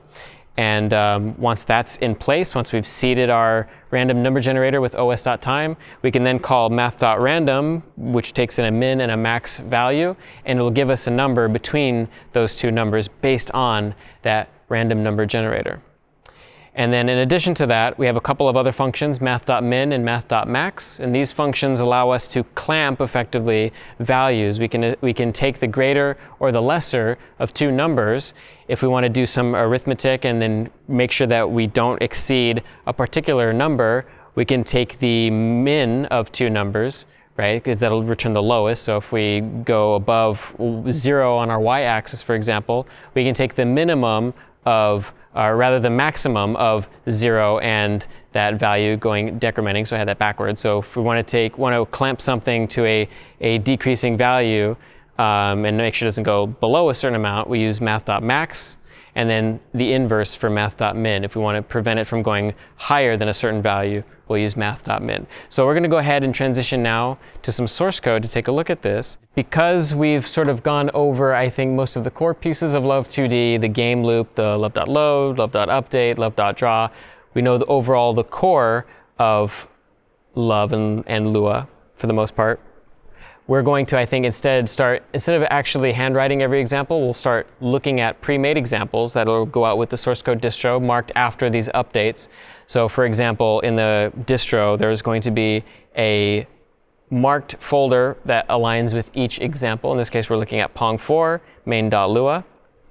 And some of the things that we talked about were, again, the clamping. And that's going to apply to the paddles. That was one of the things in the last example that we noticed was still awry because we could move our paddles, but they would go above and below the edges. Thankfully, with math.max, math.min, we can sort of ensure that that doesn't happen. In addition to also the fact that the ball doesn't actually do anything currently. The paddles still move up and down, but the ball's still static, so we haven't really made a terrible amount of progress, albeit we have visually. But I'm going to draw folks' attention now to, if we're looking at main.lua, now all the code here is relatively well commented, should be for the most part. So I'll go ahead and allow for the fact that folks might read more and glean more at home. But on line 93, for example, in Pong 4, we'll see that in our love.keyboard.isDown if statement that we were previously using, where I just did a flat addition of the paddle speed by delta time, we're now doing that same addition of negative paddle speed times delta time, but we're also math.maxing it with 0. Which means that it's going to take the greater of those two values. In the case that player 1 y goes less than 0, math.max is always going to choose 0. And so therefore, if we try to move player 1 y up above the top edge of the screen, or player 2 y, it's just going to get stuck there, and it always will return 0 effectively every time it tries to subtract value from player 1 or player 2y. And conversely, it will take the minimum if we try to go below a certain point in the actual game space. So if we try to go lower than virtual height minus 20, which is at the exact point basically up from the bottom that the height of the paddle is, then that'll also return the minimum of that and what we're trying to add with the paddle speed times delta time, which means that it will always ever be virtual height minus 20 at the lowest point. And so through this means, in both of these examples, it's the same math. we end up ensuring that our paddles are always hard clamped to the screen. So if we demo that real quickly, just that part, I can maybe illustrate that. You'll see I'm moving up and down, trying to move down. I'm pressing down and S, nothing's happening. Pressing W and up, nothing's happening. Now, also another part of the update is that we want to be able to start seeding the random number generator and using that to direct the movement of our ball. So if we go up to love.load, which is where I typically like to do this, anything that is like a one-time thing that you do typically is a great place to do in love.load. In this case, seeding the random number generator is something that you typically only do one time at the start of your program execution. You'll see right here, we're calling math.randomSeed, which just seeds our random number generator, global random number generator, and then we're just passing in os.time. When we call os.time, again, it returns that value in milliseconds since the start of the Unix operating system, which is always going to be an incrementing value throughout time, no matter when you run your program. That's always going to be different. So our random number generator will always be different every time we run the source code. We execute this program. So you'll notice that we have a ball X and a ball Y, as well as a ball DX and a ball DY. Now what's interesting is that the ball, unlike the paddles, so the paddles only move vertically. They only move up and down, and they will never move left and right. Just by the nature of Pong's design as a game, you only want your paddles to move up and down. However, the ball can move all over the place. It can bounce. It can go left and right, bounce off the top, bounce off the bottom. It changes its velocity depending on where it's going. And so because it's going to actually need this velocity that can be either on the X and or the Y axes, we need to start keeping track of those two variables. And so what we'll do is we'll create these two variables, dx and dy, which you can create for any entity, and this is typically how velocity is kept track of in games. And then we're calling that math.random function, which I alluded to also in that slide, which in this case, we're using in two different ways here. So for ball dy, we're saying, give me a value between -50 and 50. So that's what math.random does if you give it a range. So math.random, -50 and 50. Okay, so that means it'll be anywhere within that range. It can be either negative or positive, and that means that the y up and down will be either negative or positive, which is cool. And then we're using it in a different way here. So we're saying math.random to just one value, which is going to give us a value between 1 and that number. So in this case, it'll give us either a 1 or a 2. So it's just a random coin flip, effectively. This is how you would do like a coin flip in a video game, a random number generator. Now what we're doing is we're basically saying if that's equal to 1, so if we got the 1 flip, then this is a sort of way to do a ternary expression, if folks are familiar, which is where you sort of do a condensed if something else something sort of inline. From languages like C, they'll have ternary with a question mark and a colon, or in JavaScript. In Lua, you sort of do it with a hack, which is based on Boolean logic, where you can do an AND on the first two values. If the first of the two expressions in the AND is false, then the AND will execute, the AND will finish executing, and then this OR will then execute. So in this case, if it's not equal to 1, so the 100 or -100 will then execute. In this case, if this first value is true, then this AND will result and actually return that value. Otherwise, it will default to this or -100, in which case we sort of approximate a ternary, unless this value here is nil, so you don't want to always use it for ternary if you know that your first value could possibly be nil. But even if your value is 0, this will still work in Lua's, the way that Lua does Boolean logic, and this is kind of like the shorthand if something else something inline ternary expression. So if you see this and or pattern, that's essentially what we're doing. We're doing a ternary. So either 100 or -100, depending on whether we flip a coin and it's 1, essentially. So it'll be either left or the right. And so in order to actually have this work, we're going to need to add an additional piece of logic to our update function. And that piece of logic, well, we have this dx and this dy. We actually need to update our ball with those values. So in order for this to render, we have the x and the y, and then the dx and the dy. So there's the speed at which we're moving, and then our actual position at any point in time. We always render with our xy, but we need to update with our velocity. And velocity will always multiply, again, by delta time, because we want to make sure that we're scaling with time and frame rate. So what we're going to do is we're going to take our existing x, and then we're going to add the delta x times delta time. It could be positive or negative, remember. So this will be moving either left or right. And then same thing with the delta y. You'll also notice that we added this game state is equal to play. So now we're actually looking kind of in advance at this idea of states, of a game state. And we'll look at state machines in more detail later. But this essentially just means that a game, any particular game that you play is going to have different states, whether it's you're in the play state, you're at the start, the title state, the menu, the high score state, whatever, victory state. There's a lot of states. In this particular instance, we only have two states that we really care about, and that's play and start. So we start with a start state, and we're just storing in a global variable for now, and for most of this code repo, we'll keep it in a variable, but we'll look at better patterns for this later. But we start with the start state, and then in love.keyPressed, you'll notice that we also added this block here.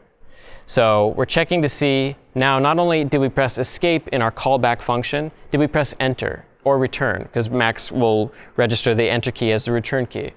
And if we did, if the game state is start, so literally that constant, that string constant, which is how it gets initialized, then we want to transition to the play state. And then otherwise, we can set the game state back to start at any time to essentially reset our state if we want to, which is what we're doing here. And then also reinitialize randomly the velocity. So we can like repeatedly test, okay, let's get a new random velocity, let's get a new random velocity, a new random velocity, and see the random number generator at work. And that's essentially it. The ball will also get rendered here, and now the ball is going to have its x and y rendered, and which is being, again, edited or manipulated, changed over time with delta x and delta y, but now it's no longer constant, it's no longer hard-coded in the center of the screen. It will always be changing with time. So let's go ahead and run this. We'll see we're in the start state. We've also added a print statement to tell us what state we're in. So hello start state, I'm going to press enter. You'll see the ball sort of moved to the left, up and to the left. I'm going to hit enter. We're back in the start state. So we have this, remember, this if else in our update that's going to check to see, okay, what state are we in? Should we update the ball? Okay, I'm going to press enter again.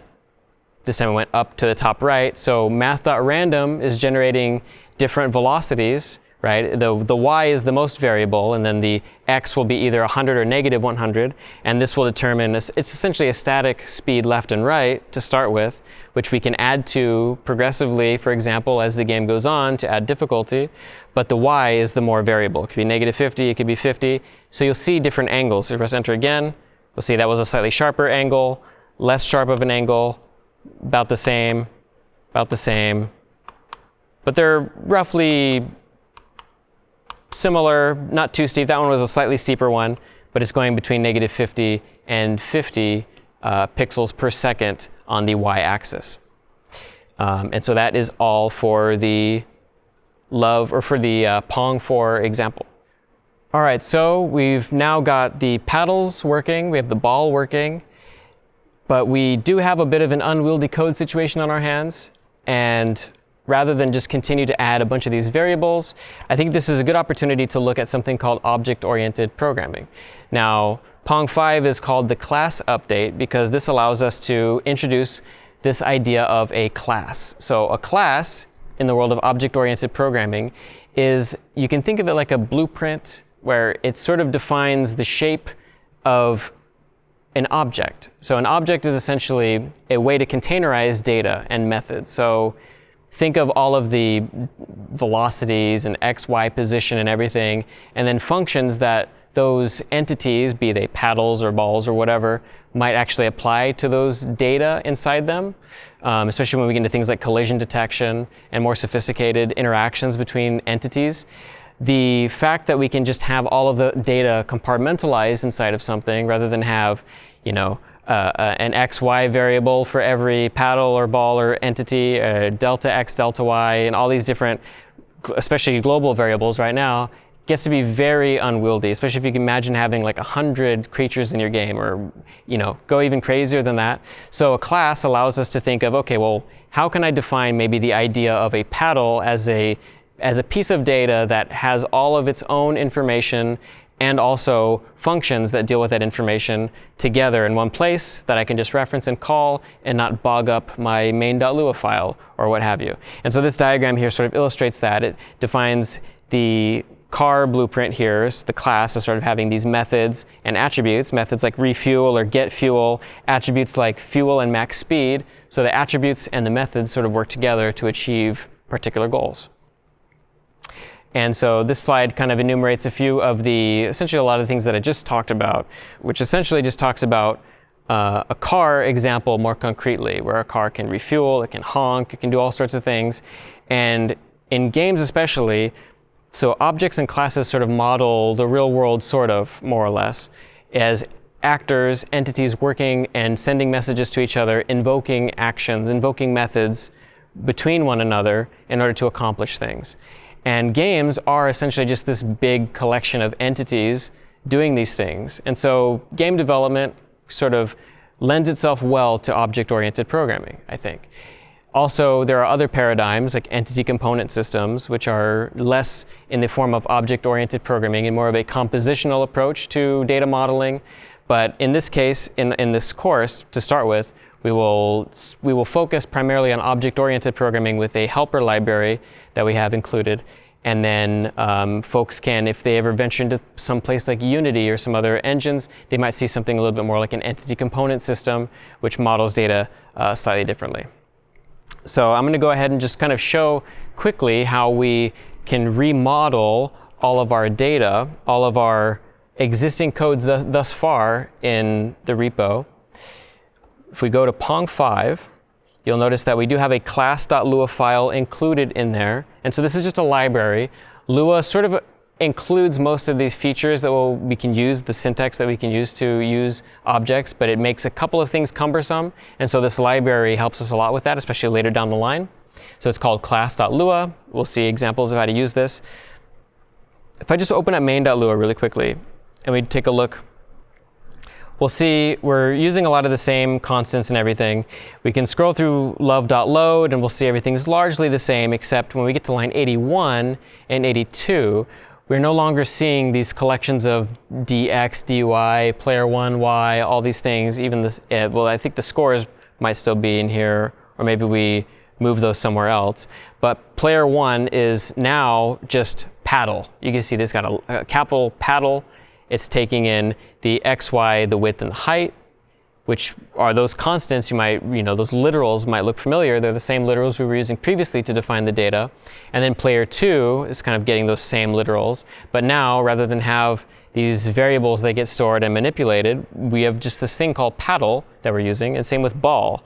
And we've condensed our code highly down now in our love.load function. If we go to update, we're still doing input processing and changing the dy, those dy values that we talked about, the delta y of our paddle and ball, except, well, in this case, just our paddles.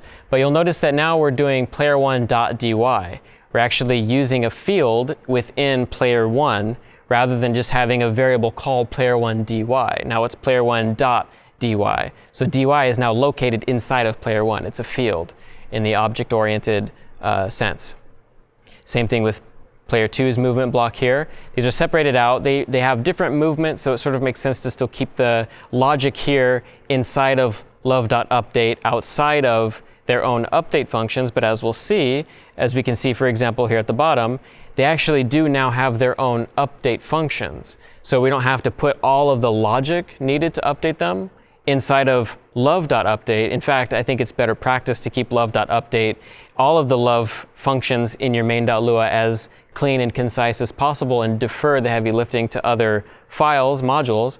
But you can see we have this ball : update, and we're passing in delta time, and then player 1 : update delta time, player 2 : update delta time. Now this colon is different from dot in that in Lua, to get object-oriented programming to sort of behave in a less clumsy way, you can essentially use colon, which will take an object, it'll take a table or a piece of data, a table in all of these cases, and it will actually implicitly pass itself to a function defined on the class. Remember, class being the blueprint, the thing called paddle with the capital P or ball with the capital B, which we'll take a look at in a second.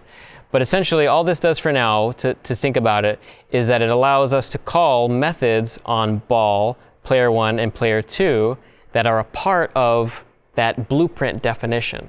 Every paddle has a function that does something that that paddle can use to, by itself, to reference, that all paddles will have access to.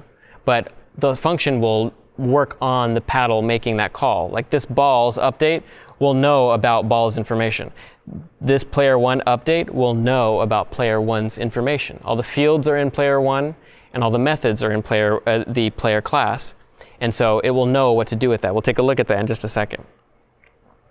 And pretty much all of these are the same, except we do have a reset method now on ball. So remember, anything that is sort of like within the domain of what your class should do is going to be ideally modeled as some sort of method. In this case, reset, instead of manually saying, okay, ball.x is equal to virtual width divided by 2 minus 2, we can say ball colon reset and then just define that inside of the ball class. And now we don't need to know how reset works.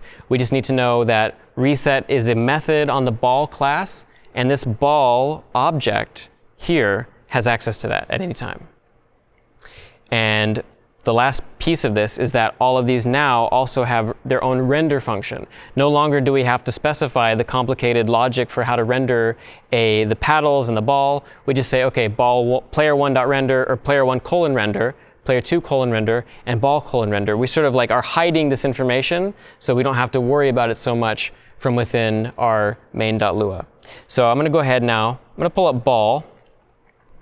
These are relatively simple. You can see we're just calling essentially this class, capital class, and this is part of main.lua is importing this, which I failed to mention, I think. At the very top, sort of as a library similar to push, we are defining class by requiring it. So the class library, when we import it, will return this class sort of helper function, which will create classes for us, or allow us to create classes.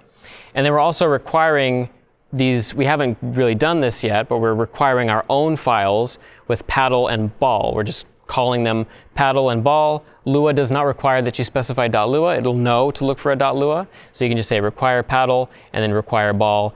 And we're defining those as globals within those modules, so we don't actually have to say something equals require paddle or something equals require ball. You certainly could do that if you wanted to, but in this case, we're just going to say require paddle and then require ball, and then now we can create paddles and balls whenever we want to. So I'm going to go ahead now, open back up ball. So remember, we were importing class. It's global because we imported it without local in main.lua. These curly brackets here in a definition just mean it's the equivalent of essentially calling this. Lua allows you to call a function that takes a table and just directly use the curly brackets just to save on a little bit of syntax. So class can take in any table. It has various specifiers, but in this case, we're just going to pass it a default table. So ball is just a new class. And then now we're free to define all these methods that we want to, that every ball will have access to. So it'll expect an init function. This is part of the class library. This is called a constructor. So this is just something that will flesh out our ball with initial values and create it as an actual thing. So you can see here, we have an x, a y, a width, and a height. Those are the important values that we need to get our ball started in the world, to actually place it somewhere. So you can see this self keyword here. So we'll say self.x, self.y, self.width. That just means whatever ball calls this init function, it is going to be called just self. It is just implicitly whenever we say, for example, here, player 1 is equal to paddle, 10, 30, 5, and 20. Self is just going to be whatever the object is that's being defined with this call, with this, and this by default calls the init function. It's part of the class library. So we can just say paddle, parentheses, and then the values it expects. Init gets called, and then self is going to be that paddle object that becomes player 1. And then self in this method call, or this constructor call, is going to be the paddle that becomes player 2. And the ball will become ball. Self will be that ball, and so forth. So here we have just the same, essentially the same logic we looked at previously. These were just variables, separate variables, but now they're sort of hidden, tucked away in the class definition, in the init function. All of these self variables, these fields as they're called, will be referenceable later anytime in any other function. As long as they're defined in init, they'll be accessible at any other point within these other functions. So reset, for example, just sets it in the center of the screen and also sets its dy and dx randomly, which we saw in the last example. And then update just does the same logic essentially that we saw last time, just very elegantly stated now as self.x plus self.dx times delta time and dy, and whether it's negative or positive, it'll have the intended effect. And then here's just the draw call for the rectangle that we did previously for the ball. It's just now in its own tucked away render function using its self.x, self.y, self.width, self.height variables, its fields, so that it essentially manages its own data and has its own methods that we can now do stuff with, and again, not bog up our main.lua file. Saves us a lot of real estate and just kind of cleans up our code. Also gives us abstractions to work with. Now we're thinking in terms of paddles and a ball. We're not thinking in terms of like 8, 10, 12 different variables that we're trying to juggle all together. And then if we look at paddle, it's very much the same thing. We're just taking, essentially creating a class, and then field definitions, all based on the same types of fields that we saw defined as variables previously. That same update function where we're clamping the width, or we're clamping the y value based on above, trying to go above or below the screen edges, and doing also with that the dy times delta time multiplication. Notice also these functions are also, we've defined them to take in a dt, delta time, and we pass that in ourselves in our update function, which is down here. So we have love.update dt, which this is done for us by Lua, or by Love2D, right? But down here you can see for our own updates, because we still want access to that dt when we call those methods later, we're passing in that dt, and we then have access to it through other functions that we sort of defer to. So we can kind of pass it along the chain, so to speak. And so here we have that clamp function, and then again, just like ball, they're very similar classes ultimately right now, just with a couple of slight differences. But this paddle has its own fill, the same draw call that we saw previously. And so if we run this, which should be largely, ultimately the same code, just going to now be slightly better architected. You can see that was a fail of a shot there. It's largely doing the same thing. It's setting the values and going down a lot of the times here. The x value must be set to a slightly lower random value for this instance, but it's still random, and we're moving the paddles up and down. The paddle to the right looks like it's slightly shifted to the right. Might be just a typo or something in there. But as you can see, it altogether functions the same. We haven't really added anything. We haven't taken anything away, but we've re-architected all of the code to now be more elegant, more compartmentalized, and ultimately object-oriented. All right, so we'll take a little bit of a brief break because that was quite a lot of information to digest. We'll add something on that's kind of just a fun little cute example to illustrate something that happens a lot with games, but also just to, it's a useful tool as well for us for our own debugging, and that's FPS measurements. So in this case, the couple of functions I want to point you to are setting the title first off, which is sort of like an incidental thing, because if you've noticed, every example that we've run so far, it just says untitled at the top of the screen, and typically that's kind of an unpolished, not very sophisticated placeholder thing to do. But also Love, coincidentally, and this is I think indicative just of how rich their libraries are, they give us a really convenient FPS function in their timer namespace. So love.timer.getFPS, which allow us to actually write we can just take that value and just print it, which we will show here in a second. So I'm going to go ahead and quickly just illustrate that. So it'll be a much less, I think, overhauling example. I'm just going to go ahead and close out a few of these windows here, which we won't need to look at so much. Open up Pong 6.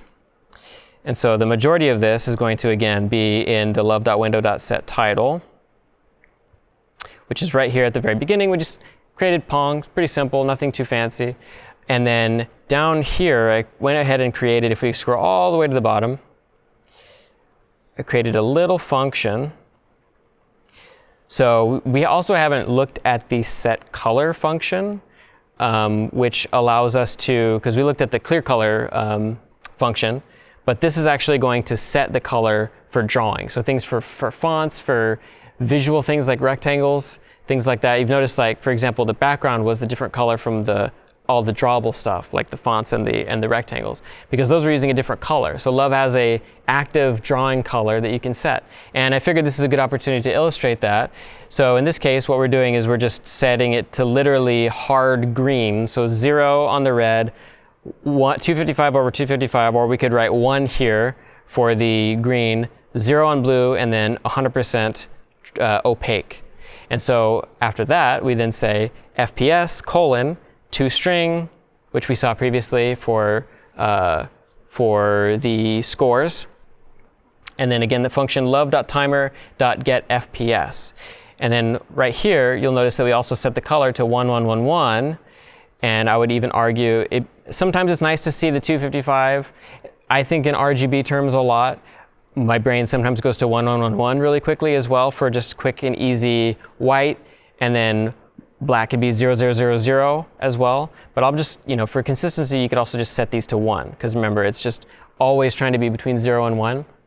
So, but anyway, we have love.timer.getFPS. So this will be based on your computer, based on your refresh rate, based on how many things you have running and so forth, but very useful to test things. So I'm going to go ahead and run this. So you'll see at the very top left, we're just drawing this text, just as FPS : and then the toString. Thankfully, Love just manages this for us. And then if you're at your full hertz rate of your computer, you'll know that you're not, hopefully burning too many resources and the like. Yeah. What does the ... before toString do? Good question. So if we go back to the code really quickly. So in Lua, string concatenation is done with ... Different languages will have different ways of doing string concatenation.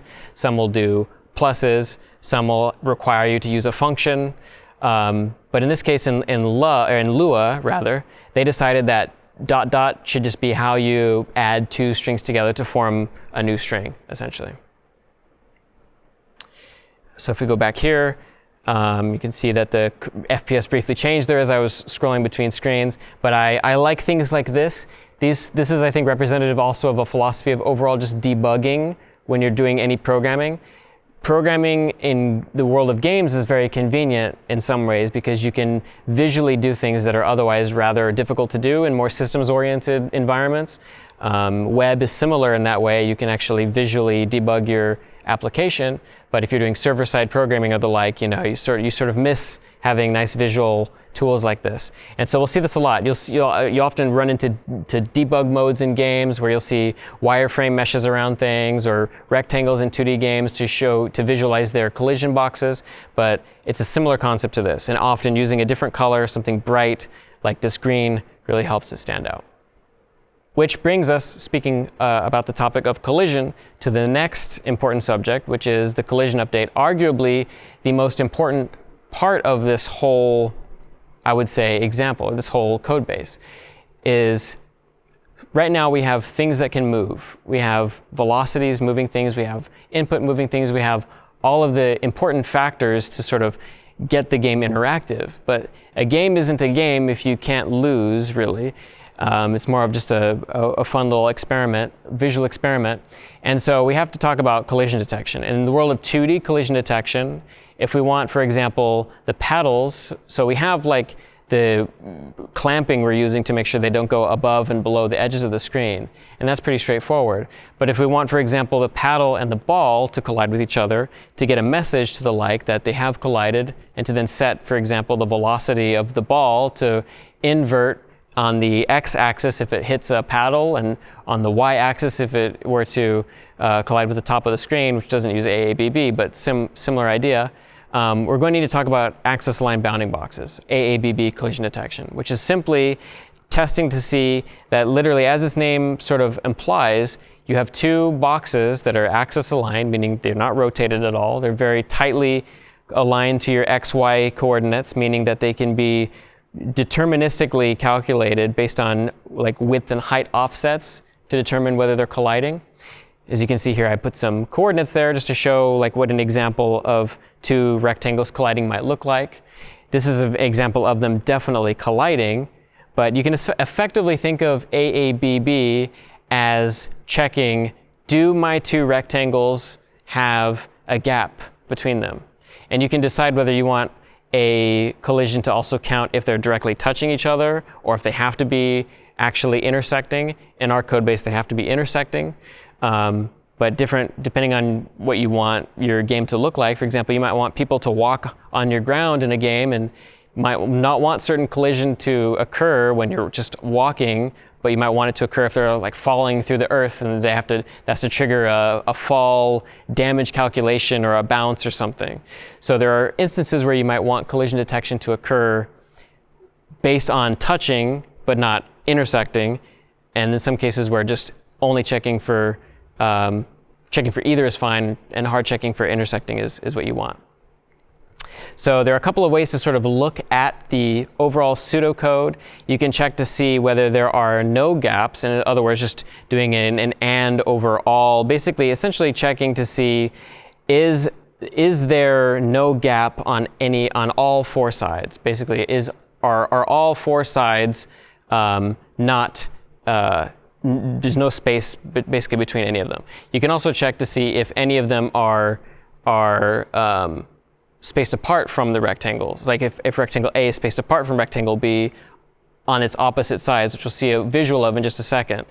You can sort of think of it mentally in two different ways.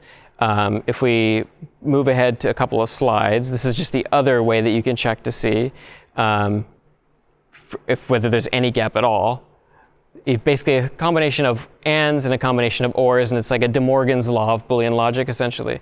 But if we take just a rectangle B, and we have an xy, top left as usual, and we start to think about x plus width, which is the right edge of the rectangle, and then a y plus height, which is the bottom edge of the rectangle, that gives us all four sides that we can then start to perform calculations on. So if we're looking at, for example, here's an instance where they're separated. The two rectangles are separated. Any instance of collision detection where it's not a collision is going to have a space between your rectangles. And one of these conditions is going to be true. In this case, this a plus the a dot x, which is here, plus a dot width, is less than or equal to b dot x. You can see the right edge is literally to the left of this rectangle. And again, you can tailor it if you want it to be if you want it to actually touch and have it count, you can certainly do that. But in this case, this would be considered not a collision. And so if we keep going down the line, again, this is actually the same exact code, but just flipped. Now we're looking at it from B's perspective. If B's dot x is greater than or equal to a plus x plus a dot width, again, that's here. That's essentially checking those sides. We can do the same thing on all the other sides. So we can see here's the top sides, top of A, bottom of A and top of B, and both versions of that. Right of B, left of A, both versions of that. I usually mentally think of A relative to B when I'm thinking of AABB, but you can think of it however you want to.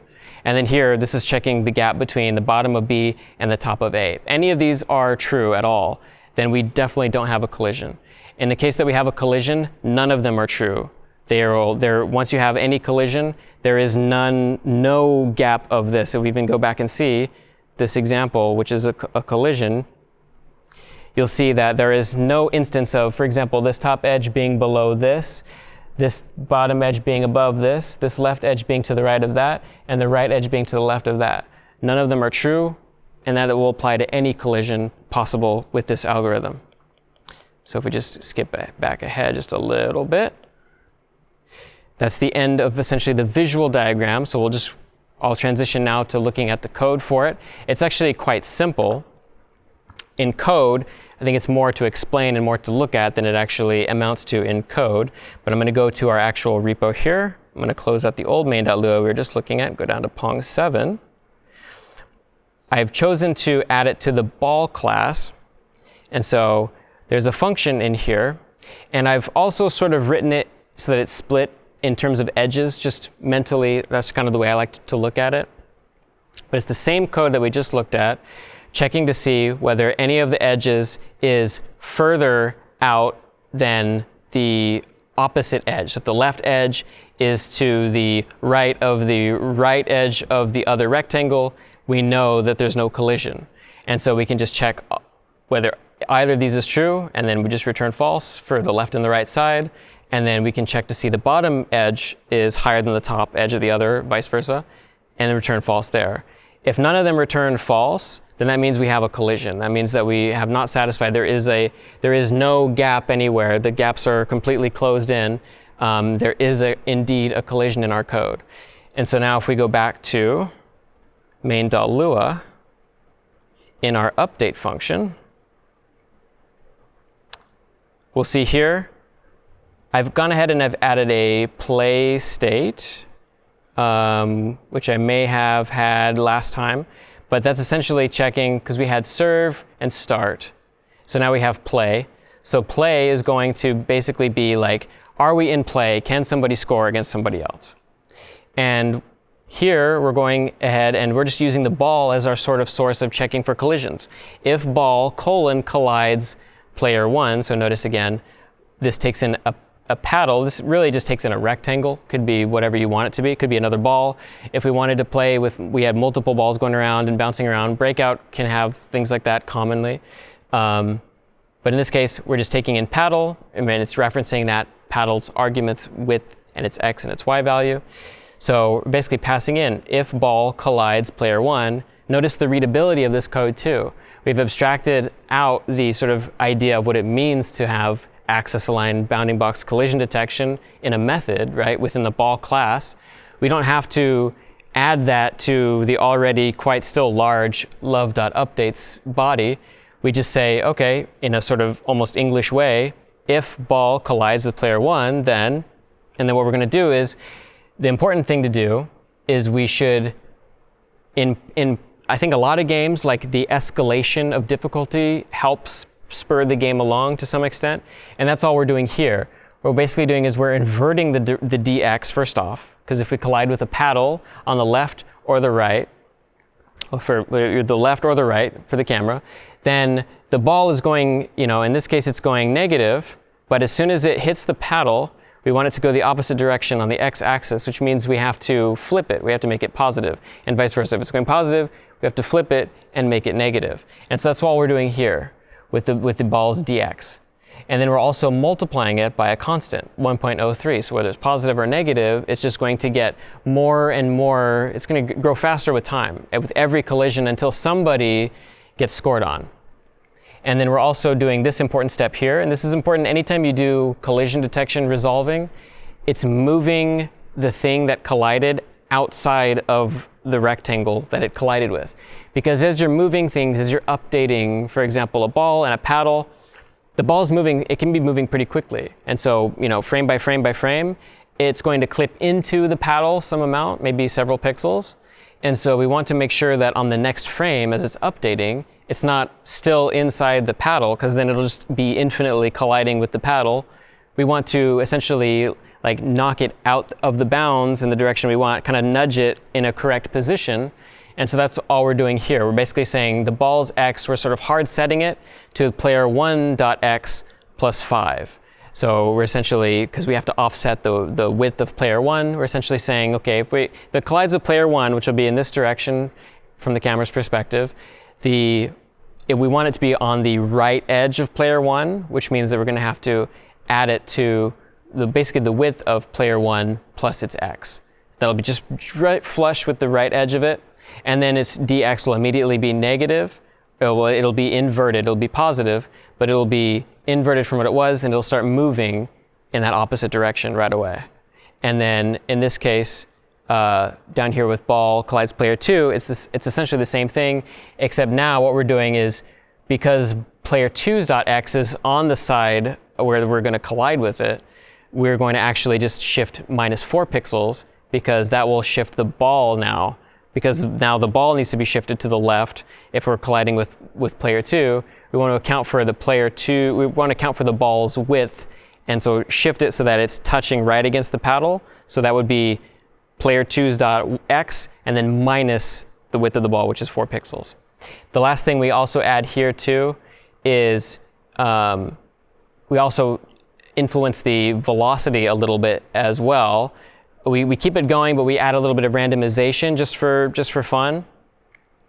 And then here's an upper screen boundary and a lower screen boundary to also flip the ball's dy so that when the ball bounces with the top of the screen, it also bounces. But unlike the dx flips, the top and bottom of the screen merit a dy flip, because if we're going up and we hit with the top of the screen, we want it to bounce down. And then if we're going down and it hits the bottom of the screen, we want it to bounce back up. So that merits a negative dy. So let's go ahead and just test that real quick, make sure that it works. I'm going to start it here. It's in play state. You can see it bounced off the right paddle. Very exciting. See if I don't lose really quickly. Try maybe like one more time. Okay, it might be hard to see. I'll see if I can try to get it to visibly. Oh, see, there was the randomization of the y, which we added just for variability in there. Pong's actual logic is a little more sophisticated with physical modeling, which we look at a little bit in Breakout. When we get to Breakout, we'll see an example of how to use paddle movement to guide the change in velocity. It's a little bit hard to tell right now because it's only 1.03, but I did actually, I lost anyway, so it doesn't really matter. But you will notice that even though we are updating, we are colliding and things are moving around, there's still ultimately more to solve because there's no score updating. The ball went past the left edge of the screen, and well, okay, that didn't make a difference. The state is still an important part. The ball collides with the ceiling and the floor and the paddles. We do need to take care of that last variable in order for the game to make sense. In order for it to actually be a competitive game, we need to make sure that scoring works. So thankfully, this example is quite easy because we already had the pieces for it. Recall, we did have score variables that we were just rendering to the screen. So I'm going to go ahead and go right to the code. So if we go over to Pong 8, this will be in main. Now, the place, of course, to be testing this is going to be in update, because in update, basically, essentially, on top of the collision that we're doing with the paddles, with the ceiling and the floor, we also want to check the left and right edges of the game space, the game world, because that's essentially when the opponent scores on the other player, is when, for example, player 1, who's on the left side, has the ball go past their edge all the way over to what is essentially 0 on the x-axis. And then player 2, if they get the ball all the way on the right side, which is virtual width, effectively, then player 1 gets a point. And then as the first two, you can balance however you want the exact number of points that people need to win or lose the game. But I think by default, often we'll just pick 10 as a number. But you can see here we have our player 1 score, player 2 score.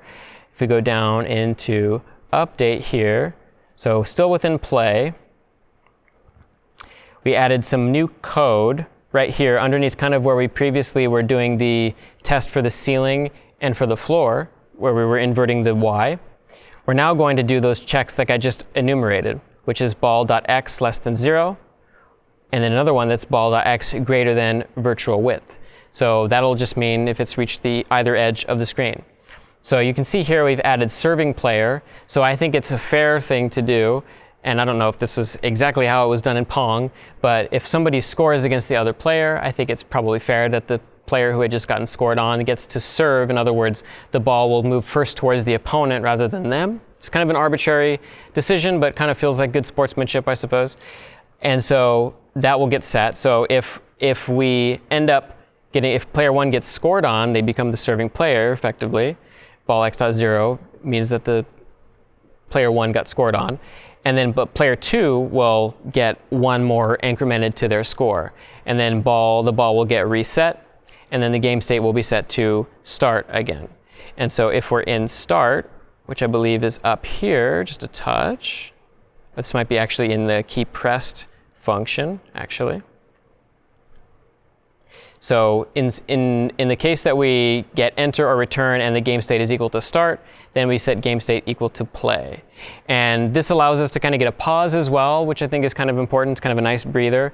That way we're not just like immediately serving the ball right away after somebody scores. I feel like that would be kind of a little bit too chaotic, but that's essentially it for scoring. You know, if we look down here, we do have two-string player 1 score, but we alluded to that previously, so none of that is new. If we run this, I'm going to go ahead and just run this file. See, it largely looks the same, but as soon as we start to run the program, we're going to bounce it. I'm going to purposefully lose here with player 1, and then you'll notice that player 2 got 1, so that variable got incremented, and then the game just kind of stopped. The ball is reset, but we're not in the play state, so we're not actually actively, all of that update logic where the ball is moving and such, and the collisions are being detected is behind whether game state is equal to play. And so this is our new serve state. And this is sort of like kind of a preview of overall, again, state machines. And we'll be looking at state machines in more detail next week, or next lecture rather. But you can see now we do have the ability to score. We don't have the ability to win just yet. That will be in the victory update, which is coming soon. But we do have scoring implemented. Now, serving is just a kind of another light extension of the idea that I just mentioned. So the serve update is basically just the idea that when we start the game for the first time, somebody's going to be the server. Like we're going to have, the game's going to start, and then we're going to serve, and then we're going to play. And then anytime somebody scores, we're just going to keep serving. In fact, we're already sort of doing it, but I'm going to go ahead and open up the code here. And again, real quick, this is just the state machine, a state machine graphic to sort of overall show the idea of what a state machine is, and we'll look at this in more detail next lecture. But all of the transitions between, you know, whether we're playing, whether we're serving, whether we're in a victory, whether it's game over, all of those are essentially just states, and a game can be looked at as just this big state machine with all these complicated transitions. Here, this is kind of like a platformer Mario-esque state machine, so we can imagine we're ducking, and then we release down. That turns into standing. So the actual transitions are modeled and what they actually represent, what the triggers are rather, and then what they represent going towards. So if you duck, release down, you stand. If you press B, you jump. If you press down while you're jumping, you dive in this example, which isn't, I don't think, a thing in Mario by default, but it just for a more illustrative example of, you know, all the different states a character or a game can be in. You can think of doing any sort of thing and transitioning to any sort of thing. And this is a very useful abstraction that we will build up on starting next week and then going throughout the rest of the course. And essentially that's what we're doing with the serve state. So, and also the play state. We're just doing it in a kind of a sloppy, not sloppy, but maybe I would say sloppy way. It's a very simplistic way, but it's for illustrative purposes. I'm gonna go ahead and close these examples. I'm gonna open up Pong 9. And then we can see that we start in the start state. So start is just essentially now when the game begins. I'll go ahead and run it so you can see it. But it just says, welcome to Pong, press enter to begin. So this is very clearly kind of representing a sort of like not main menu, but more of like a, you've just begun playing. Let's actually start playing the game. So once I press enter for the first time, player 1 gets to serve. And then it's waiting now still. Now we can still move. Our movement isn't locked behind a particular state. And so that's a choice that you can make. You can see the ball isn't moving. The ball is locked behind the play state. But the paddle moving is not locked behind anything. You can move at any time. So we'll see this in different iterations throughout the course. There are different ways in which you might want certain things to be moving or animating and playing sounds and all this stuff between a bunch of different states. But in this particular case, the ball, for example, is static. But as soon as we hit enter, we're going to go from the serve to the play state. You'll see it right here. We do that. We're going to let ourselves lose a point, and then we go back to serve. And then we still haven't implemented victory condition yet, which would be the 10 points. But all we've essentially added is just a state that represents that start state. If we take a look at it, we see it right here. We're essentially just going to do a transition here. So we're going to, if the game is in the start state, we're going to set it to the serve state. So it's basically just almost like a second serve state of sorts. But here's where we do some additional logic in the draw function, which is that if we're in the start state, we want, again, we saw that welcome to Pong message, which just says, hey, this is you started the game, go ahead and press enter. And then if we're in serve, okay, who's serving? Let's display the message, which is here. We're keeping a serving player variable to keep track of this. And this influences what direction the ball starts off, dx-wise.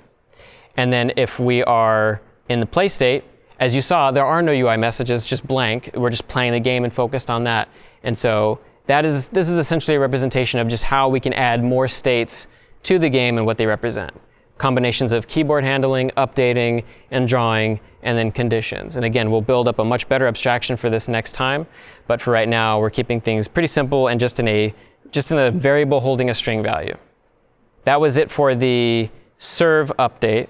And so the next big update this is kind of like the one that I guess officially kind of seals the game off as being quote unquote a game and finished.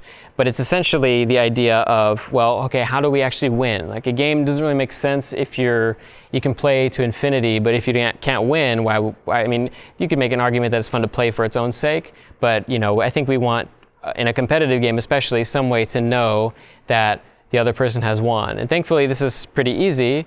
We're going to just essentially add another state, another victory state, so to speak, that's going to trigger once we have, and I'm sorry, that was the wrong window, but it's going to trigger when one player reaches 10 points. And so let's go ahead and open up Pong 10. We go to main here.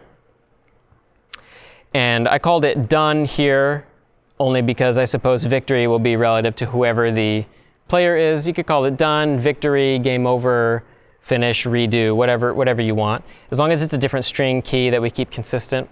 So if the game is done, we have a set of messages, player X wins or whatever. That gets decided if we go up here. So we have a couple of pieces of code as well. So we have scores that get reset when we get into the done state. Rather, if we're in the done state and we're going to be finished with the done state, because we want to reset the game, ideally. So you'll notice this is in the love.keyPressed. So if we press enter, we're in the done state. We're going to go back to serve, except now we're going to reset the ball, which is normal, but we're also going to reset player scores. And then whoever won, the opposite person gets to serve for the first time, just as like an arbitrary fun thing. So if we come up here, you'll see that whenever basically we do score calculation, score adjustments, we essentially also increment the score of the other player, which we were already doing, but then we do a check. If player 2 score is equal to 10, or player 1 score is equal to 10, if based on their side of the board having been passed, then we set the winning player to the opposite person, or we set winning player to whoever's score reached 10. In this case, player 2 scores 10, winning player is 2. Then game state is done, and then otherwise, game state's not done. We're still in the middle of the game. Maybe somebody got 4 points, 5 points, 6 points. So we're just going to go back to serve and reset the ball. But we're going to set it to done specifically if somebody gets to 10 points. And then that's essentially it. So if we were to play, I mean, it might be slightly tedious, but let's go ahead and instead of 10, maybe we'll say 2, just for the sake of speed, real quick. I'll go ahead and run this. So now, with the first to 2 points now is going to be declared the winner. So I'm going to go ahead and press enter to start. And I'm just going to purposefully lose. So player 1 will be the winner here. So player 1 wins. So notice that we got the 2-point threshold. Player 1 became the winner. And then our state entered into the done state. So we're not moving the ball around or anything like that. We can still move around, like paddles can move no matter what. The scores are still displayed there, but now we have a victory condition. Enter is going to restart, and then once we hit enter to transition into the serve state again, recall that we're going to reset the scores back to 0 and 0, and then player 2 gets to serve the ball. So now we have the ability to completely play the game. People could play this ad infinitum, and actually, it's an actual full finished game. So the core of the game is finished, which is kind of cool to see. It's a relatively simple game, but a lot of pieces. When you really boil it down, it's actually reasonably complicated. Now, granted, I think the major thing that sticks out to me right now is that we have a game that works, and it's cool, it's great. It even looks relatively like it should, but it's just it's dead quiet. There's no sound. It feels a little bit stifling, to be honest. And so there's an important function that we can look at called love.audio.newSource. And thankfully, Love makes this super easy. It's just you load a file. It can be a music file, it can be a sound file, and then you can just trigger this sound to play, to stop, to loop, to do all these different things whenever you want to, and just call it in the code, basically wherever you might have other things happening. And so you can see some of essentially the same things that I just said there. And what's cool is that, sound is a very complicated domain. You could spend a bunch of time doing really low-level sound synthesis in a DAW or something, or even programmatically. But thankfully, some folks have created some really cool tools online. BFXer is one that we've used in the past, and it has a nice web app for it. But also Chiptone is another one that I just discovered really recently that I really like, and I just love the aesthetic of it. I feel like you could just use that and just have fun tinkering with it. It's got a really cool visualizer as well for the sound, and I figured we could try to maybe download or try to create a sound using Chiptone just to illustrate it. So I'm going to go ahead and go to my browser, which I should have open here. And so this is Chiptone, just on sfbgames.itch.io/Chiptone. And sounds are really interesting and cool. There's a lot of different types of sounds, obviously. If you're thinking about, classic Mario games or Zelda games even, you've got coins, jumps, the sound when you run into an enemy, when you have when you grab a mushroom and you grow larger and it makes that elevated sound. A lot of the sort of categories of sounds you can generate are sort of modeled, I think, off of that very heavily. And this was the same thing with BFXer too. But if I just click on one of these, for example, we primarily want, if we think about what do we want sound-wise, we want, and I already have some sounds pre-created, but just for fun, we can sort of think about this and maybe incorporate them. But we want minimally a sound when the ball bounces off the paddles. And I'm thinking like something kind of like bright, kind of like not too high pitched, but nice and almost like a metallic-y, plasticky sound. And when it bounces off the top and the bottom, I'm thinking maybe like a more dull sound. And then when it goes off the left or right side, something that's a little harsher that sounds like, oh, I just suffered some loss. Like there's a lot of information that you can bake into sounds. Like the semantic meaning of a sound in the game can be a subtle but very effective thing that you incorporate that gives it a lot of life. So if we just click, you can just click on these buttons here. So these will all just generate random sounds. I can click on coin, for example, and it just generates sounds. So it just creates a variety of kind of relatively interesting sounds or hurt. These being like also generally representative of what you might expect if you were playing a game and you maybe hit an enemy in a platformer or something. What we'll probably want for the paddles is like the blip category. Probably don't want that. Not that. That's not bad. We can try that. So we'll save that as a WAV file. So it's going to download that. Now we want the top and the bottom of the screen as well. So if we do something like, let's just tinker with hurt maybe.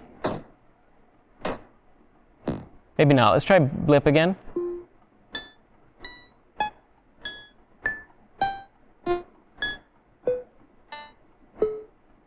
Or let's try boom.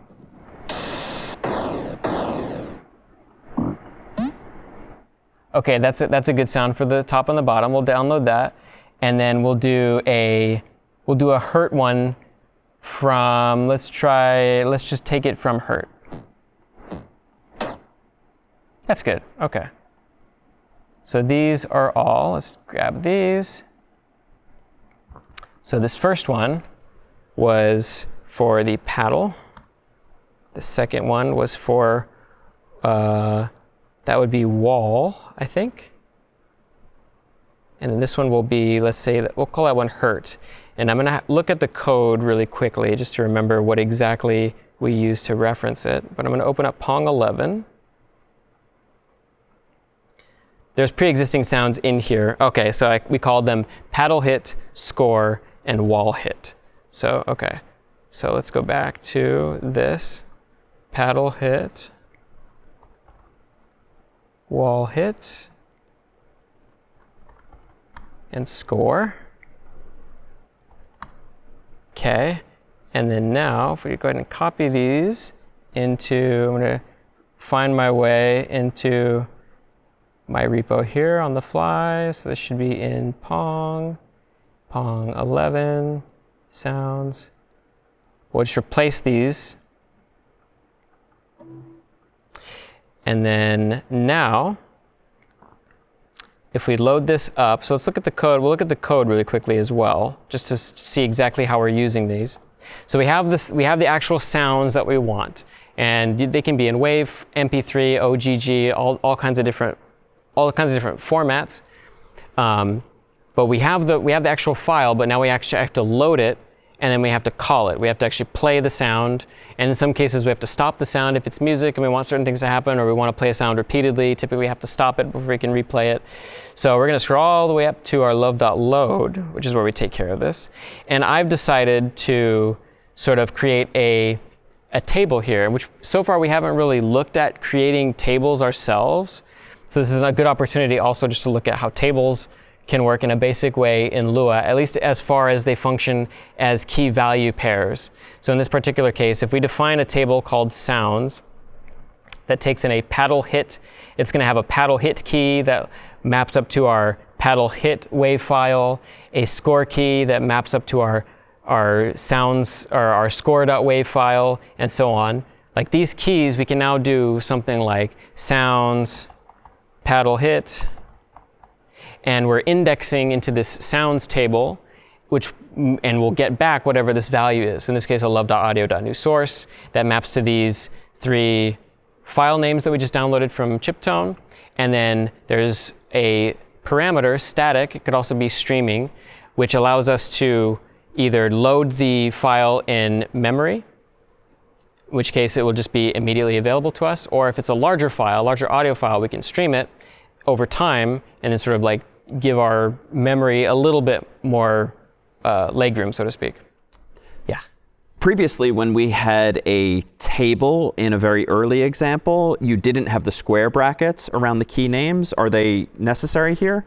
So they're not strictly necessary. In fact, with these examples, they're interchangeable. But if you were to try to include characters that are not underscores or alphanumeric characters, for example, if you wanted hyphens or if you wanted other special syntax, you would not be able to use those as keys because they'd be interpreted by Lua as sort of not valid variable names. And so just for consistency and flexibility, I elect to, for data like this especially, just keep it consistent with strings. OK, so let's take a look now. So we have our wave files, our sound files in place. If we go down just a bit, we know that we want to, when we bounce off of the paddles, we want to play the paddle hit sound. And then when we bounce off the walls, the top and bottom, we want to play that sound. And then when we bounce off of or rather when we go off the left and the right edges of the screen, we want to also play the score sound. And if we just scroll a little bit here, you'll see indeed, where we have the collision occurring between the ball and a player, you'll see we have sounds paddle hit, play. And sounds are objects, so they do take syntax, and then play is a method on that sound object. And same thing here for the paddle hit occurring when the ball collides with player 2. Now, if it's the top and the bottom, we do the wall hit play. And then if we go and look for the ball.x goes to the left edge of the screen, we see the score play, and then the opposite occurs here if it goes past the virtual width. So if we play this, we'll be able to hear some sounds occur. So we'll just go ahead and even these out. Okay. Okay, we heard a nice little sound there. Okay, and then we'll purposefully lose. Yeah, as you can see, sounds that are roughly similar to what you'll get in the distro, but just generated off of a few moments on chiptone. BFXer is also really great, and it just adds a lot of value. It's cheap nowadays with very generously offered free tools. If you wanted to, you could get into sound synthesis yourself, load up a DAW and do a bunch of experimentation. And obviously this will work with music as well. And music is an incredible part of ensuring atmosphere with games, and we'll get into that even just next week. But already we now sort of just with that very small adjustment, we just added a few sounds in a few specific places for the things that interact in our game world. We now sort of can feel the game in a way that's different. It feels very immersive. It feels a lot more polished and complete. So I'm going to transition back here. The very last thing we'll look at, and this is a rather small code thing to look at, is just right now, if we were to try to resize things, it doesn't work very well. And this is something that is a function of the fact that the window has to be resizable, and also push as a library does things with the resizing of the virtual canvas that it uses that has to be synced up with the window, and that occurs during Love's own callback function, love.resize, which takes in a width and a height. If we, for example, were to look at not this window, but if we were to go here into Pong 11, so not Pong 12 yet, but if I were to rerun that exact same example, and then try to resize this, you'll notice that it doesn't do a very elegant job. It doesn't resize it at all. It just kind of cuts it off because push isn't getting updated by love.resize, and love.resize as a callback function is responsible for doing that. So what we're going to do is we're just going to literally define this, call it, and then make sure that resizable is equal to true in our main file. So we go to main, come down here. So you'll see that resizable is true now in our window.set mode, where previously I had set it to false. I might have, by default, a lot of these examples might have also still be set to true. But if we scroll down just a little bit, it's a very trivial, very small example, very small thing just to top things off. But you'll see that love.resize just is calling in here push.resize, which I think was designed with this in mind, but literally just needs to get the message sent to it from Love that the window's resized at W and H, and for it to sort of take the reins and to also resize.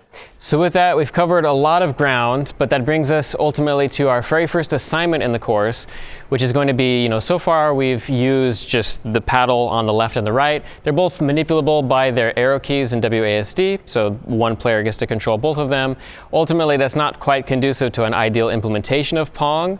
So the problem set for the very first example, it's somewhat well contained, I think, for just a starter problem set, but it's going to essentially be adding a very basic version of AI such that the paddle on the right side moves on its own in order to play against player one. So player one will retain its ability to move up and down, but player two will now be controlled by the AI through some sort of update process up to the implementer's discretion. But ultimately, how balanced or not you want to make it, up to you, as long as it behaves and plays in a manner such that it suggests an actual AI is responsible. So next time, we're going to transition away from the world of just shapes and simple colors and whatnot, and take a look at our very first images. So as a spoiler, next week is going to be Flappy Birds. We're also going to go a little bit into the future. So we're going to look at images. We're going to look at the idea that transcends just this particular next lecture, but applies to kind of the whole course, which is that games are illusions sort of in various ways. And we'll look at how that applies to this sort of fake world or fake scrolling we'll be seeing with Flappy Bird, which is part of the problem as well, part of the lecture as well, which is this infinite scrolling we'll be doing. We'll be looking at a very basic initial teaser about procedural generation. This is really ultimately just kind of a randomization of these infinitely spawning pipes that are going to be moving through the game, as we'll see, which is the ultimate obstacle shown by the image here that you're supposed to dodge in the game. But importantly, we'll be looking at state machines as well, and a way to clean up what we did in this lecture, which is just that we had essentially conditionals in a string variable with game state that was just going to determine what we could do or could not do at any one given time. But we're we're going to find a way to abstract over this in a lot more elegant of a way that lets us decouple our states separately from each other. And then finally, because it is a mobile game, I think it's fitting that we look at a little bit of mouse input to sort of tie things together at the very end. So this was CS50 Lecture 0, Pong, which we did cover a lot of ground. There's a lot of very fundamental, important things that we looked at today. Even just the basics of drawing shapes sets us up for next week. But we'll see you next week with Lecture 1 into more of a modern era with Flappy Bird. See you next time.